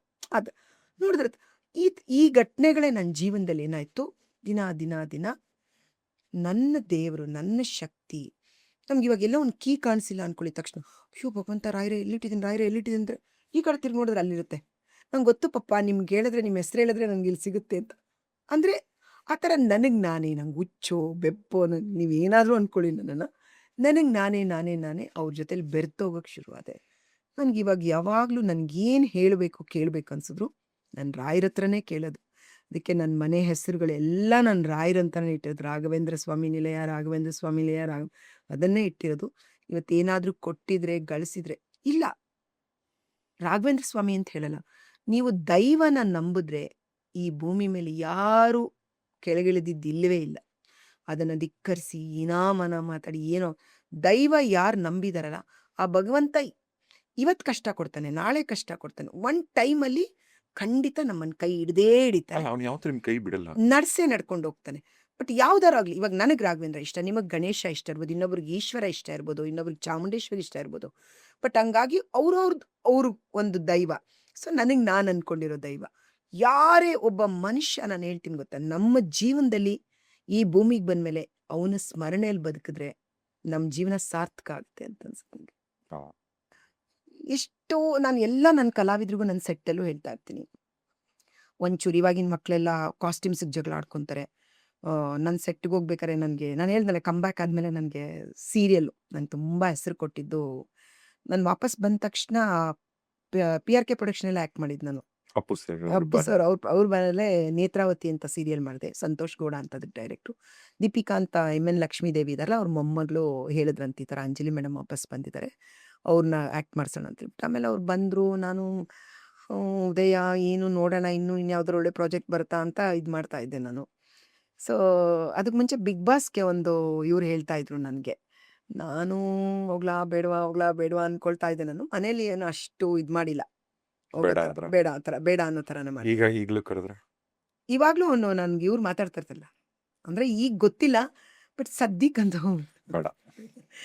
ಆಮೇಲೆ ನನಗೆ ಅಷ್ಟು ಫೈಟ್ ಮಾಡೋಕ್ಕೆಲ್ಲ ಆಗಲ್ಲ ನನ್ನ ಕೈ. ಆಮೇಲೆ ಅಪ್ಪು ಸರ್, ಹೌದು, ಅವಾಗ ಅವರು ಬಂದು ನಮ್ದು ಸೀರಿಯಲ್ಲು ಇದಾಗ್ತಿದೆಯಲ್ಲ, ಇಂಥ ಸೀರಿಯಲ್ ಟೆಲಿಕಾಸ್ಟ್ ಆಗುತ್ತೆ ಅಂತೆಲ್ಲ ಮಾತಾಡಿದ್ರು, ಅದ್ರ ಬಗ್ಗೆ ಎಲ್ಲ ಟಿ ವಿಲೆಲ್ಲ ಮಾತಾಡಿದ್ರು ಅದ್ರ ಬಗ್ಗೆ ಎಲ್ಲ.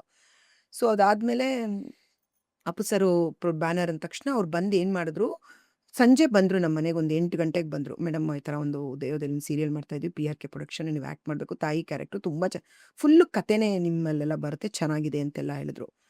ನಾನು ಹೌದಾ, ನೋಡೋಣ, ಯೋಚನೆ ಮಾಡ್ತೀನಿ, ಟೈಮ್ ಕೊಡಿ ಅಂತ ಇದ್ದೆ. ಅದೇನಾಗೋಯ್ತು, ನೆಕ್ಸ್ಟ್ ಡೇ ಗುರುವಾರ ಇತ್ತು. ನನಗೇನಾಗೋಯ್ತು, ಗುರುವಾರ ನೆಕ್ಸ್ಟ್ ಡೇ ಇದೆ, 22 ವರ್ಷ ಆದಮೇಲೆ ಬಣ್ಣ ಹಚ್ತಾ ಇದ್ದೀನಿ, ಅದು ಗುರುವಾರ ಬಂದು ಕರಿತಾ ಇದ್ದಾರೆ ಅಂದರೆ ನನಗೆ ರಾಯರೇ ಕೊಟ್ಟಿರೋದು ಇದು ಅವಕಾಶ ಅಂತ. ನಾನು ಎಲ್ಲದಕ್ಕೂ ರಾಯರನ್ನ ಕೇಳೋದು, ಅಪ್ಪಾಜಿ ಇನ್ನೊಂದು ಮಾಡ್ಲಾ, ಅಪ್ಪಾಜಿ ಇದು ಹೇಳಿ, ಪಪ್ಪ ಇದನ್ನು ಹೇಳಿ ಅಂತ ನಾನು ರಾಯರ ಹತ್ರ ಹೋಗಿ ಕೈ ಮುಗಿಯೋದು, ಕೇಳೋದು. ಸೊ ನಾನು ಅವಾಗ ಗುರುವಾರ ಬಂದು ಕರೆದ್ಬಿಟ್ಟಿದಾರಲ್ಲ, ಅಂದರೆ ನಮ್ಮ ಪಪ್ಪನೇ ನಂಗೆ ಅಪ್ಪಾಜಿನೇ ಹೇಳಿ ಕಳಿಸಿರೋದು ಇದನ್ನು ಮಾಡೋಕ್ಕೆ. ನಂಗೆ ರಾಯರೇ ಇದಕ್ಕೆ ಅವಕಾಶ ಕೊಟ್ಟಿರೋದು. ಇಲ್ಲಾಂದರೆ ಯಾಕೆ ಅವ್ರು ಇವತ್ತು ನೈಟ್ 9 ಗಂಟೆ 8 ಗಂಟೆಗೆ ಬಂದು 9 ಗಂಟೆವರೆಗೂ ನನ್ನನ್ನು ಒಪ್ಪಿಸ್ಬಿಟ್ಟು ಬೆಳಿಗ್ಗೆನೇ ಶೂಟಿಂಗ್ ಅಂತ ಯಾಕೆ ಹೇಳ್ತಾರೆ? ಹ್ಮ್, ಹ್ಮ್. ಆ ಥರ ನನಗೊಂದು ಇದು.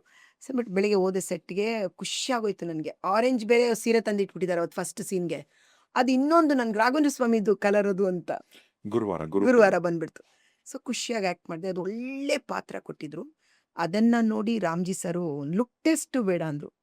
ಇಲ್ಲ ನಾನು ಬನ್ನಿ ಅಂತ ಒಳ್ಳೆ ಪಾತ್ರ ಮೌನಗುಡ್ಡ ಮನೆ ರಾಮಾಚಾರಿ ಎಲ್ಲ ಆ್ಯಕ್ಟ್ ಮಾಡಿದ್ರು. 4 ವರ್ಷ ಆ್ಯಕ್ಟ್ ಮಾಡಿದೆ ಅದನ್ನ ರಾಮಾಚಾರಿ. ಅಲ್ಲ ಆಮೇಲೆ ಅಪ್ಪು ಸರ್ ಬ್ಯಾನರ್ ಆಕ್ಟ್ ಅದೇ ಅದು ಮಾಡ್ತಾ ಇದ್ದೆ. ಅದು ತುಂಬಾ ಖುಷಿ ಆಯ್ತು. 500 ಎಪಿಸೋಡ್ ಆದಾಗ ಇವ್ರನ್ನ ಕರೆಸಿ ಒಂದು ಒಳ್ಳೆ ಡಾನ್ಸ್ ಮಾಡಿಸಿ ಎಲ್ಲ ಮಾಡಬೇಕು ಅಂತ ಪ್ಲಾನ್ ಇಟ್ಕೊಂಡಿದ್ರು. ದುರಂತ ಏನಂದ್ರೆ ಆ ಸೆಟ್ಟಲ್ಲಿ ಆ್ಯಕ್ಟ್ ಮಾಡ್ತಾ ಇರಬೇಕಾದ್ರೆ ಹಾಸ್ಪಿಟ್ಲ್ ಸೀನ್ ಆ್ಯಕ್ಟ್ ಮಾಡ್ತಾ ಇದೀವಿ ನಾವು. ಹಾಸ್ಪಿಟ್ಲಲ್ಲಿ ನನ್ನ ಮಗ ಇನ್ನೇನು ಬದುಕಲ್ಲ ಅಂತ ಹೇಳ್ತಾರೆ ಡಾಕ್ಟ್ರು. ನಾನು ಡಾಕ್ಟ್ರನ್ನ ತುಂಬ ಬೇಡ್ಕೊತೀನಿ. ನನ್ನ ದೇವಸ್ಥಾನದಿಂದ ಕುಂಕುಮ ತಂದಿದ್ದೀನಿ. ಆ ಕುಂಕುಮ ನನ್ನ ಮಗನ ಗಿಡಕ್ಕೆ ಒಂಚೂರು ಅವಕಾಶ ಇಲ್ಲಮ್ಮ, ಐಸಿಯುಲ್ಲಿ ಹಂಗೆಲ್ಲ ಬಿಡೋಕ್ಕಾಗಲ್ಲ ಅವನ್ನೆಲ್ಲ ಅಂತ ಹೇಳ್ತಿರ್ತಾರೆ. ನಾನು ಆ ಸೀನ್ ಮಾಡಬೇಕು. ಅವ್ನು ದರ ಅಂತ ಇವರೆಲ್ಲ ಹೇಳ್ಕೊಂಡು ಬರೋ ಸೀನ್ ಎಲ್ಲ ಮಾಡಿಬಿಟ್ಟು ನೆಕ್ಸ್ಟ್ ಆ ಸೀನ್ ಒಳಗಡೆಗೆ ಹೋಗಿ ಕುಂಕುಮ ಇಡೋ ಸೀನ್ ಇತ್ತು. ನಾನು ಶಾರ್ಟ್ ಮುಗಿಸ್ಕೊಂಡು ಬಂದು ಮೊಬೈಲ್ ನೋಡೋದು ಹುಚ್ಚಿದೆ ನನಗೆ. ಬಂದ ತಕ್ಷಣ ಮೊಬೈಲಲ್ಲಿ ನನ್ನ ಫ್ರೆಂಡ್ ಮೆಸೇಜ್ ಹಾಕಿದ್ರು. ಸುಧಾ ಧನಂಜಯ ಅಂತ ನನ್ನ ಫ್ರೆಂಡ್ ಇದ್ದಾರೆ ಅವರು. ಅಂಜು ವಿಷಯ ಗೊತ್ತಾಯ್ತಾ, ಪುನೀತ್ಗೆ ಹುಷಾರಿಲ್ಲ, ಹಾಸ್ಪಿಟ್ಲಿಗೆ ಕರ್ಕೊಂಡು ಹೋಗಿದ್ದಾರೆ ಅಂತ ಹಾಕಿದ್ರು. ಅದು ಅವ್ರದ್ದೇ ಬ್ಯಾನರ್ ಅಲ್ವಾ ಅಂದ್ಬಿಟ್ಟು ನಾನೇನು ಮಾಡಿದೆ, ತಕ್ಷಣ ಹೌದಾ ಅಂದ್ಬಿಟ್ಟು ಬಂದು ನಮ್ಮ ಡೈರೆಕ್ಟರ್ ಸರ್ಗೆ ಹೇಳಿದೆ ನಾನು. ಸರ್ ಏನೋ ಪುನೀತ್ ಹುಷಾರಿಲ್ವಂತೆ, ಟಿ ವಿಲೆಲ್ಲ ಬರ್ತಾ ಇದೆ ಅಂತ. ಒಂದು ನಿಮಿಷ ನಿಲ್ಲಿಸ್ಬಿಟ್ಟು ಟಿ ವಿ ಹಾಕಿದ್ರೆ ಅಷ್ಟೊತ್ತು ವಿಷಯ ಬರೋಕ್ಕೆ ಶುರು ಆಯಿತು. ಹಾಸ್ಪಿಟ್ಲ್ ಸೀನೆ, ಮಗ ಬದುಕಲ್ಲ. ಆಮೇಲೆ ಅದು ಡೈಲಾಗ್ ಬೇರೆ ಆ ಥರ ಬರ್ದಿದ್ರು. ನೋಡಮ್ಮ, ನಿನ್ನ ಮಗ ಬದುಕಲ್ಲ ಅಂದರೆ ನಾನೇನು ಇಂಜೆಕ್ಷನ್ ಬದುಕಕ್ಕೆ ಯಮ್ಮ ದಾರ ಹಾಕಿದ್ರೆ ನೀನು ಕುಂಕುಮ ಇಟ್ಟರು ಅಷ್ಟೇ, ನಾನು ಇಂಜೆಕ್ಷನ್ ಕೊಟ್ಟರು ಅಷ್ಟೇ ನಿನ್ನ ಮಗ ಬದುಕಲ್ಲ, ಅಲ್ಲಿ ಯಮ್ಮನ ದಾರ ರೆಡಿ. ಆ ಥರದ್ದು ಬೇರೆ ಡೈಲಾಗ್ ಹೇಳಿದ್ದೀನಿ ನಾನು. ಅಂದರೆ ಡಾಕ್ಟ್ರು ನನಗೆ ಹೇಳಿರ್ತಾರ ಡೈಲಾಗ್ನ. ಹಿಂಗಾಗ್ಬೇಕು ಲೆಕ್ಕ ಹಾಕಿ ಅಂತ ಕೇಳಿದಾಗ ನಮ್ಮ ಇಡೀ ಸೆಟ್ಟಲ್ಲಿ ಒಂದು ಅಳು ಶುರು ಆಯ್ತಂದ್ರೆ ಎಲ್ಲರದು. ಆಮೇಲೆ ಸರಿ ಅಂದ್ಬಿಟ್ಟು ಅಲ್ಲಿಂದ ಎಲ್ಲ ಗೊತ್ತಾಯಿತು. ಶೂಟಿಂಗ್ ಎಲ್ಲ ಮುಗಿಸ್ಕೊಂಡು ಬಂದು ಆಮೇಲೆಲ್ಲ ಓದ್ವಿ. ಅದು ತುಂಬ ದುರಂತ. ಯಾಕಂದರೆ ನನ್ನ ಬ್ರದರ್ನ ಅದೇ ಥರ ಕಳ್ಕೊಂಡಿದ್ದೆ ನಾನು ಚಿಕ್ಕ ವಯಸ್ಸಲ್ಲೇ. 2 ಬ್ರದರ್ಸು ಕಳ್ಕೊಂಡಿದ್ದೆ ನನ್ನ ಹತ್ರ. ಅದು ಆ ಸಾವಿನ ಮನೆಯಲ್ಲೇ ಆ ಸತ್ತದ ನೋವು ಗೊತ್ತಾಗೋದು. ನೀವು ಎಲ್ಲರನ್ನೂ ಎಷ್ಟು ಚೆನ್ನಾಗಿ ಪ್ರೀತಿಸ್ತೀರಾ, ಯಾರು ದ್ವೇಷಿಸಲ್ಲ, ಪ್ರತಿಯೊಬ್ಬರು ಚೆನ್ನಾಗಿರ್ಬೇಕು ಅಂತ ಆಸೆ ಪಡ್ತೀರಾ, ಎಷ್ಟು ಒಳ್ಳೆ ಮನಸ್ಸಿನಿಂದ. ನಾನು ಹೇಳೋದು ರಾಜೇಶ್ ಸತ್ಯ ಏನು ಗೊತ್ತಾ, ಮುಂದೆ ಏನಾಗುತ್ತೆ ಅಂತ ಗೊತ್ತಿಲ್ಲ. ಗೊತ್ತಾದರೆ ನಾವು ಮಾಡೋದೇ ಇಲ್ವಲ್ಲ ಅದನ್ನ. ಈಗ ಕೊಲೆ ಮಾಡೋನ್ಗೆ ನನ್ನ ಕರ್ಕೊಂಡೋಗಿ ಅಲ್ಲೇ ಇಟ್ಬಿಡ್ತಾನೆ, ಬರೋದೇ ಇಲ್ಲ ಅಂತ ಯಾರಿಗೂ ಗೊತ್ತಿರುತ್ತೆ. ಸೊ ತಪ್ಪು ಆಗುತ್ತೋ ಆಗಲ್ವೋ ಆ ಕ್ಷಣಕ್ಕೆ. ನಾನು ಒಂದು ಏನು ತುಂಬ ಬುಕ್ಸ್ ಓದ್ತಾ ಇರ್ತೀನಿ ನಾನು, ರಾಯರ್ದು ಇದು ಕೇಳೋದು ಎಲ್ಲಾನು. ನಮ್ದು ಒಂದು ಬುಕ್ಕು ನಮ್ದು ಜೀವನ. ನೆಕ್ಸ್ಟ್ ಪುಟ ಏನಿದೆ ಅಂತ ನಾವು ಈ ಪುಟ ಓದಿದ್ಮೇಲೆ ನಮ್ಗೆ ನೆಕ್ಸ್ಟ್ ಪುಟ ಗೊತ್ತಾಗೋದು. ನಮ್ಗೆ ಆ ಪುಟದಲ್ಲಿ ಏನಿದೆ ಅಂತ ಗೊತ್ತಾಗೋಗ್ಬಿಟ್ರೆ ಈ ಪುಟದ ಬಗ್ಗೆ ಇಂಟ್ರೆಸ್ಟೇ ಇರಲ್ಲ ನಮಗೆ.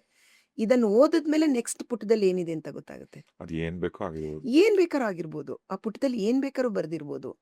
ಸೊ ಪುಟ ಓದ್ತಾ ಓದ್ತಾ ಬದಲಾಯಿಸ್ಕೊಂಡು ಹೋಗ್ತಾ ನಮ್ಮ ಜೀವನ ಇದಿದೆ. ಅಂದ್ರೆ ಈ ಪುಟದಲ್ಲಿ ಏನಾದ್ರು ಸ್ವಲ್ಪ ಕಷ್ಟ ಬಂದಿದ್ರೆ, ಓ ನೆಕ್ಸ್ಟ್ ಪುಟದಲ್ಲಿ ಖಂಡಿತ ಅವಳಿಗೆ ಒಳ್ಳೇದಾಗುತ್ತೆ, ಹೀರೋಯಿನ್ಗೆ. ಅಯ್ಯೋ ಅವಳು ಇಷ್ಟು ಕಷ್ಟಪಡ್ತಾ ಇದ್ದಾಳೆ, ಹೀರೋಗೆ ಒಳ್ಳೇದಾಗುತ್ತೇನೋ. ಆ ನೆಕ್ಸ್ಟ್ ಪುಟದಲ್ಲೂ ಮತ್ತೆ ಕಷ್ಟನೇ ಇರುತ್ತೆ. ಅವಾಗ ಏನು ಭರವಸೆ ನಮಗೆ, ಓ ನೆಕ್ಸ್ಟ್ ಪುಟದಲ್ಲಿ ಚೆನ್ನಾಗಿರುತ್ತೆ ಅಂತ. ಹಂಗೆ ನಮ್ಮ ಜೀವನನೂ ಅಷ್ಟೇ. ಪ್ರತಿದಿನ ನಮ್ಮ ಕಷ್ಟಗಳ ಜೊತೆಲೂ ನಾಳೆ ಒಳ್ಳೇದಾಗ್ಬೋದು, ನಾಳೆ ಸರಿ ಹೋಗ್ಬೋದು. ಇವತ್ತು ಕಷ್ಟ ಇದೆ, ನಾಳೆ ಸರಿ ಹೋಗ್ಬೋದು. ಬೆಳಿಗ್ಗೆ ಎದ್ದಾಗ ಏನು ಅನ್ಕೋತೀವಿ, ಇವತ್ತು ಕಷ್ಟ ಬಂದರೆ ಇವತ್ತು ಒಂದಿನ ಭಗವಂತ ಕಷ್ಟ ಕೊಟ್ಟಿದ್ದಾನೆ, ನಾಳೆ ಸರಿ ಹೋಗ್ಬೋದು. ಆ ಭರವಸೆಲಿ ಆ ಇದರಲ್ಲೇ ಜೀವನ ಮಾಡ್ಕೊಂಡು ಹೋಗ್ತೀವಿ. ಎಷ್ಟೋ ಜನಕ್ಕೆ ಆ ಭರವಸೆಲೇ ಜೀವನ ಎಂಡ್ ಆಗ್ಬಿಡುತ್ತೆ. ಆ ಕೊನೆಗೆ ಅವ್ರಿಗೆ ಆ ಸುಖಾಂತರದ ಪುಟ ಬರೋದೇ ಇಲ್ಲ ಲೈಫಲ್ಲಿ. ಯಾಕೆ? ಓ ಜನ್ಮದ ಕರ್ಮ ಅಂತಾರೆ. ಇದ್ರೂ ಇರ್ಬೋದು. ನಾನು ದೇವ್ರನ್ನ ಯಾವಾಗಲೂ ಕೇಳ್ಕೊತೀನಿ, ಹೋದ ಜನ್ಮದಲ್ಲಿ ಏನಾದರೂ ತಪ್ಪು ಮಾಡಿದರೆ ಯಾಕೆ ಈ ಜನ್ಮದಲ್ಲಿ ಶಿಕ್ಷೆ? ಅದಕ್ಕೆ ದೇವ್ರಿಗೆ ಗೊತ್ತೇನೋ, ಇವಾಗ ನಾವು ಮಾಡಿದ ಕರ್ಮಗಳು ಈ ಜನ್ಮದಲ್ಲೇ ಅನುಭವಿಸ್ಬಿಡ್ತಾ ಇದ್ದೀವಿ. ಈಗ ಬರೋ ಜನ್ಮಕ್ಕಿಲ್ಲ ರಾಜೇಶ್, ಇವಾಗ ಈ ಜನ್ಮದಲ್ಲೇ ಬಂದ್ಬಿಡ್ತೀವಿ.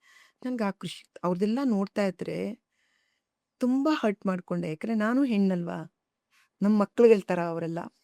ನೀವು ಅವತ್ತು ಹೇಳಿದ್ರಿ ಕೃಷಿ ತಾಪಣ್ಣದು ಒಟ್ಟಿಗೆ 2 ಅವರ್ ಕೂತ್ಕೊಂಡು ನೋಡಿದೆ ನಾನು. ತುಂಬ ನನಗೆ ಬ್ಯಾಕ್ ಟು ಬ್ಯಾಕ್ ನಾನು ಟ್ರಾವೆಲ್ ಮಾಡ್ತಾ ಇದ್ರು ನೋಡ್ಕೊಂಡು ಹೋಗೋದು. ಆಮೇಲೆ ಅವಳು ನನಗೊಂದು ಹೇಳಿದ್ಲು, ಇನ್ಮೇಲೆ ಮುಗೀತು, ಇನ್ನು ಮುಂದೆ ನನಗೆ ಒಳ್ಳೇದಾಗುತ್ತೆ, ನನಗೆ ಒಳ್ಳೇದೇ ನಡೆಯುತ್ತೆ ಅಂತ. ನಾನು ಖುಷಿ ಪಟ್ಕೊಂಡೆ ನೋಡಿ. ಅವಳ ಸಂಭ್ರಮ ನೋಡಿ, ಅವಳು ಮಾತಾಡ್ತಾ ಇರೋದು ನೋಡಿ. ಅವಳು ಇಲ್ಲಿ ಕೂತ್ಕೊಂಡು ಕಣ್ಣೀರು ಹಾಕ್ದಾಗ ನಮಗೆ ಒಂಥರ ಅಳು ಬಂದ್ಬಿಡ್ತು. ಭಗವಂತ ಏನೋ ಆಗಿದೆ, ಇನ್ನು ಮುಂದೆ ಸರಿ ಹೋಗಲಿ, ಚೆನ್ನಾಗಿರಲಿ ಅಂದ್ಕೊಂಡೆ. ನೆಕ್ಸ್ಟ್ ಮೂಮೆಂಟಲ್ಲಿ ಈ ಥರದ್ದು ಏನೋ ಒಂದು ಬರುತ್ತೆ ಅಂತ ಗೊತ್ತಾದಾಗ ಅವಾಗ ನಿಮ್ಗೆ ಅದಕ್ಕೆ ಹೇಳಿದ್ದು, ನೆಕ್ಸ್ಟ್ ಪುಟದಲ್ಲಿ ಸುಖ, ಇನ್ನೊಂದು ಪುಟದಲ್ಲಿ ಯಾವಾಗ ಅದು ಏನು ತಪ್ಪು? ಅದಕ್ಕೆ ನಾಳೆ ನಡೆಯೋದು ನಮಗೆ ಗೊತ್ತಿಲ್ಲ ರಾಜೇಶ್, ಇವತ್ತಿಂದಷ್ಟೇ ಗೊತ್ತು. ಬಟ್ ನಾನು ಪ್ರತಿ ಹೆಣ್ಮಕ್ಳಿಗೂ ಏನು ಹೇಳ್ತೀನಿ ಅಂದರೆ, ನಮ್ಮ ಟೈಮಲ್ಲಿ ಇಷ್ಟೊಂದು ತಿಳ್ಕೊಳಕ್ಕಾಗ್ತಿರಲ್ಲ. ನಮ್ಮಮ್ಮ ಕಾಲ ಮೇಲೆ ಕಾಲು ಹಾಕೊಂಡ್ರೆ, ಯಾಕೆ ಕಾಲ ಮೇಲೆ ಕಾಲು ಹಾಕೊಂಡ್ಯಾ, ಕಾಲು ಇಳಿಸು ಅನ್ನೋರು. ಎಲ್ಲಿ ಸೆಟ್ಟಲ್ಲಿ ಕಾಲು ಅವ್ರು ಕೂತಿದ್ದಾರೆ ಕಾಲು ಇಳಿಸು ಕೆಳಗಡೆಗೆ, ಇವ್ರು ಕೂತಿದ್ದಾರೆ ಕಾಲು ಇಳಿಸು ಕೆಳಗಡೆಗೆ. ಆಮೇಲೆ ಮಾತಾಡ್ತಾನೆ ಇದ್ರೆ, ಅದೇನು ಅವ್ರ ಹತ್ರ ಅಷ್ಟು ಜೋರಾಗಿ ಬಾಯಿ ತೆಕ್ಕೊಂಡು ಮಾತಾಡ್ತಾ ಇದೆಯಾ, ಅವ್ರು ನೋಡಿ ನಿನ್ನೆ ನೋಡ್ತಾ ಇದ್ದಾರೆ ಅಷ್ಟು ಜೋರಾಗಿ ಮಾತಾಡೋದು ಅಂತನೋರು. ಪೇಪರ್ ಅವ್ರು ಯಾರಾದರೂ, ಪತ್ರಿಕೆಯವ್ರು ಯಾರಾದರೂ ಬರ್ತಾ ಇದ್ರೆ, ಅವ್ರು ಪ್ರಜಾವಾಣಿಯವ್ರು ಬರ್ತಾ ಇದ್ರೆ, ಎದ್ದು ನಿಂತ್ಕೊ ಎದ್ದು ನಿಂತ್ಕೊ, ರೂಪತಾರ ಅವ್ರು ಬರ್ತಾರೆ ಎದ್ದು ನಿಂತ್ಕೊ. ನಮ್ಮ ಅಮ್ಮನೇ ನಮ್ಗೆ ಹೇಳೋರು, ಎದ್ದು ನಿಂತ್ಕೊ ಎದ್ದು ನಿಂತ್ಕೊ. ಆಮೇಲೆ ನಮಸ್ಕಾರ ಮಾಡು, ಅವ್ರಿಗೆ ನಮಸ್ಕಾರ ಮಾಡು. ಅಮ್ಮ ನಾನು ಅವಾಗಲೇ ಅವ್ರಿಗೆ ಬರುವಾಗೆ ಮಾಡ್ತೀನಿ, ಇಲ್ಲಿ ಹತ್ರದಲ್ಲಿ ಬಂದಿದ್ದಾರೆ ಇನ್ನೊಂದ್ಸರಿ ನಮಸ್ಕಾರ ಮಾಡು ಅಂತ. ಇನ್ನು ಬರ್ತಾ ಇದ್ರೆ, ಅವ್ರ ಕಾಲಿಗೆ ನಮಸ್ಕಾರ ಮಾಡು, ಅವ್ರ ಕಾಲಿಗೆ ನಮಸ್ಕಾರ ಮಾಡು, ಇವ್ರ ಕಾಲಿಗೆ ನಮಸ್ಕಾರ ಮಾಡು ಹೇಳ್ತಾನೇ ಇರೋರು. ಅಮ್ಮ ಅವ್ರು ಬಂದ ತಕ್ಷಣ ಮಾಡಿದ್ದೀನಿ, ಈಗ ಅವ್ರು ಹೋಗ್ತಾ ಇದ್ದಾರೆ ನಮಸ್ಕಾರ ಮಾಡು ಹೇಳ್ತಾನೆ ಇರೋರು ನಮಗೆ. ಅದಕ್ಕೆ ನಾನು ಹೆಣ್ಮಕ್ಳಿಗೆ ಏನು ಹೇಳ್ತೀನಿ, ನಮ್ಮ ಟೈಮಲ್ಲಿ ತುಂಬ ತಿಳ್ಕೊಳಕ್ಕಾಗ್ತಿರಲಿಲ್ಲ ನಮಗೆ. ಆ್ಯಕ್ಚುಲಿ ನಿಜ ಹೇಳ್ಬೇಕಂದ್ರೆ ನಮಗೆಲ್ಲ ನಮ್ಮ ಬುಕ್ಸೇ. ಇವತ್ತು ನೀವೆಲ್ಲ ಮೊಬೈಲಲ್ಲಿ ಏನು ಹಿಡ್ಕೊಂಡು ನೋಡಿ ಆನಂದಿಸ್ತೀರಾ, ಏನು ಮಾಡ್ತೀರಾ, ಬಟ್ ಎಲ್ಲ ನಮಗೆ ಖುಷಿ ಕೊಟ್ಟಿದ್ದು ನಮ್ಮದು ಬುಕ್ಸ್ಗಳೇ.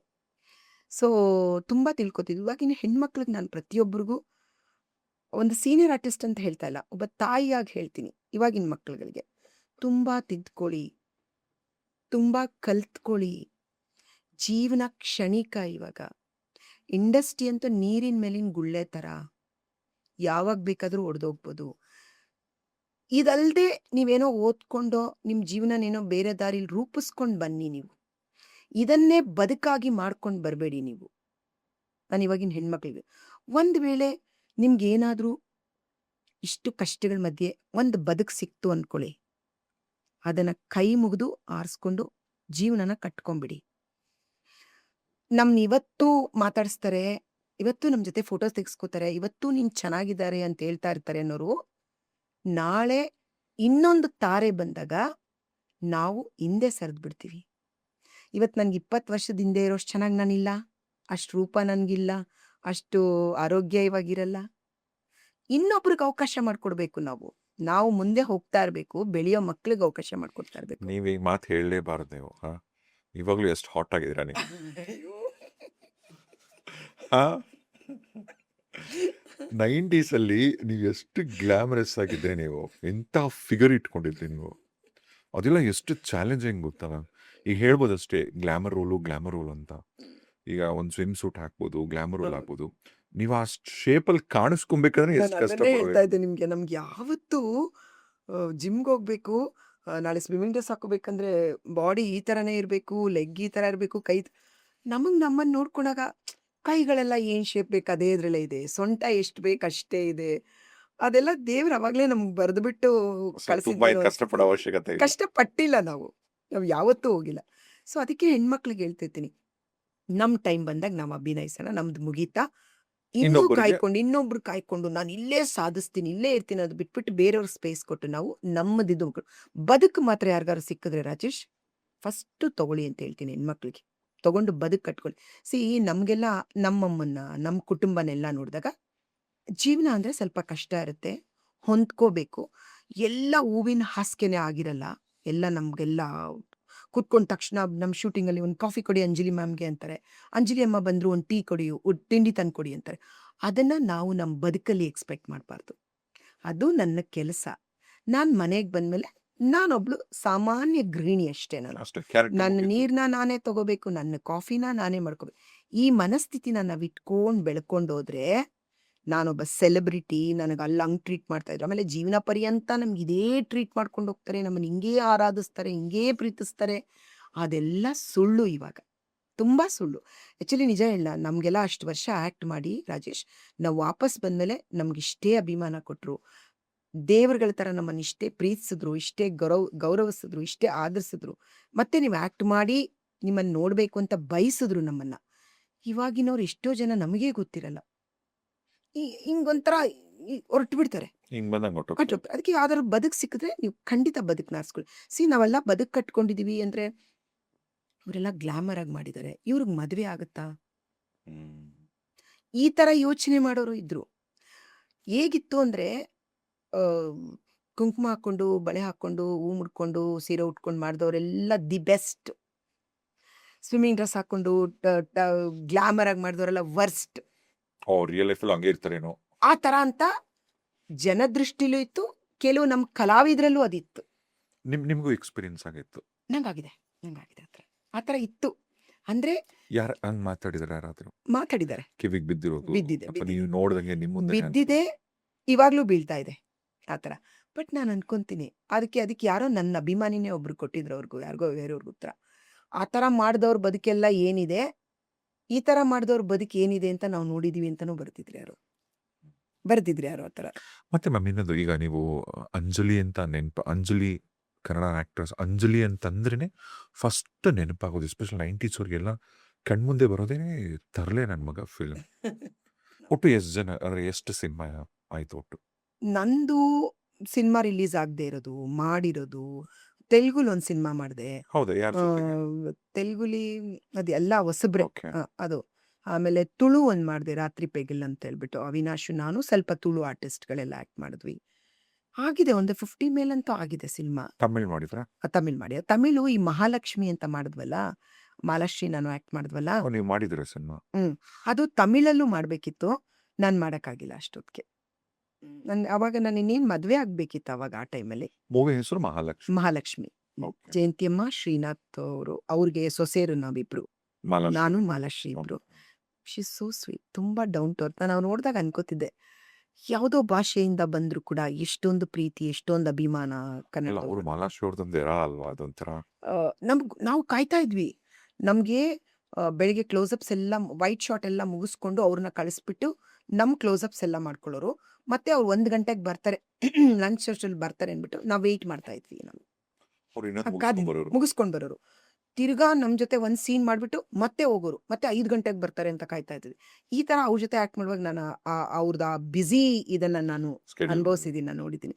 ಅದು ಬಿಟ್ಟರೆ ತಾರಾ, ತ್ರಿವೇಣಿ, ನೀವು ತಾರಕ ಫ್ರೆಂಡ್ಸ್? ಫ್ರೆಂಡ್ಸ್ ತುಂಬ, ಎಲ್ಲರೂ ಫ್ರೆಂಡ್ಸೇ. ಶ್ರುತಿ ಜೊತೆ ಆ್ಯಕ್ಟ್ ಮಾಡಿದ್ದೀನಿ, ಸುಧಾರಾಣಿ ಜೊತೆ ಆ್ಯಕ್ಟ್ ಮಾಡಿ, ನಾನು ಸುಧಾರಾಣಿ ಅಕ್ಕ ತಂಗಿರಾಗಿ ಮಾಡಿದ್ದೀವಿ. ಅವರು ಸುಧಾರಾಣಿ ಅವ್ರ ಜೊತೆ ಸಪ್ತಪದಿ ಮಾಡಿದ್ದೀನಿ, ಒಂದು 3-4 ಸಿನಿಮಾ ಮಾಡಿ. ಒಂದು ತ್ರೀ ಮೂವೀಸ್ ಮಾಡಿದ್ದೀನಿ. ಓಕೆ. ಆಮೇಲೆ ನಾನು ವನಿತಾ ವಸು ಮಾಡಿದ್ದೀವಿ. ಅಲ್ಲ, ನಮ್ಮ ಹೀರೋಯಿನ್ಸ್ ಯಾರಿದ್ದಾರೋ ಅವ್ರ ಜೊತೆ ಎಲ್ಲ ಮಾಡಿದ್ದೀವಿ. ನಾನು ಶ್ರುತಿ ಅಕ್ಕ ತಂಗಿರಾಗಿ ಆ್ಯಕ್ಟ್ ಮಾಡಿದ್ದೀವಿ, ವಾರಾರ್ ಗೀತಿಯರಾಗಿ ಆ್ಯಕ್ಟ್ ಮಾಡಿದ್ದೀವಿ. ಸೊ ಮಾಡಿದ್ದೀನಿ ಎಲ್ಲರ ಜೊತೆ. ಖುಷಿ ಇದೆ, ಎಲ್ಲ ನಮ್ಮ ಕನ್ನಡದವರಲ್ವಾ, ಅಭಿಮಾನ ಇನ್ನೂ ಜಾಸ್ತಿನೇ ಇರುತ್ತೆ ನಮಗೆ.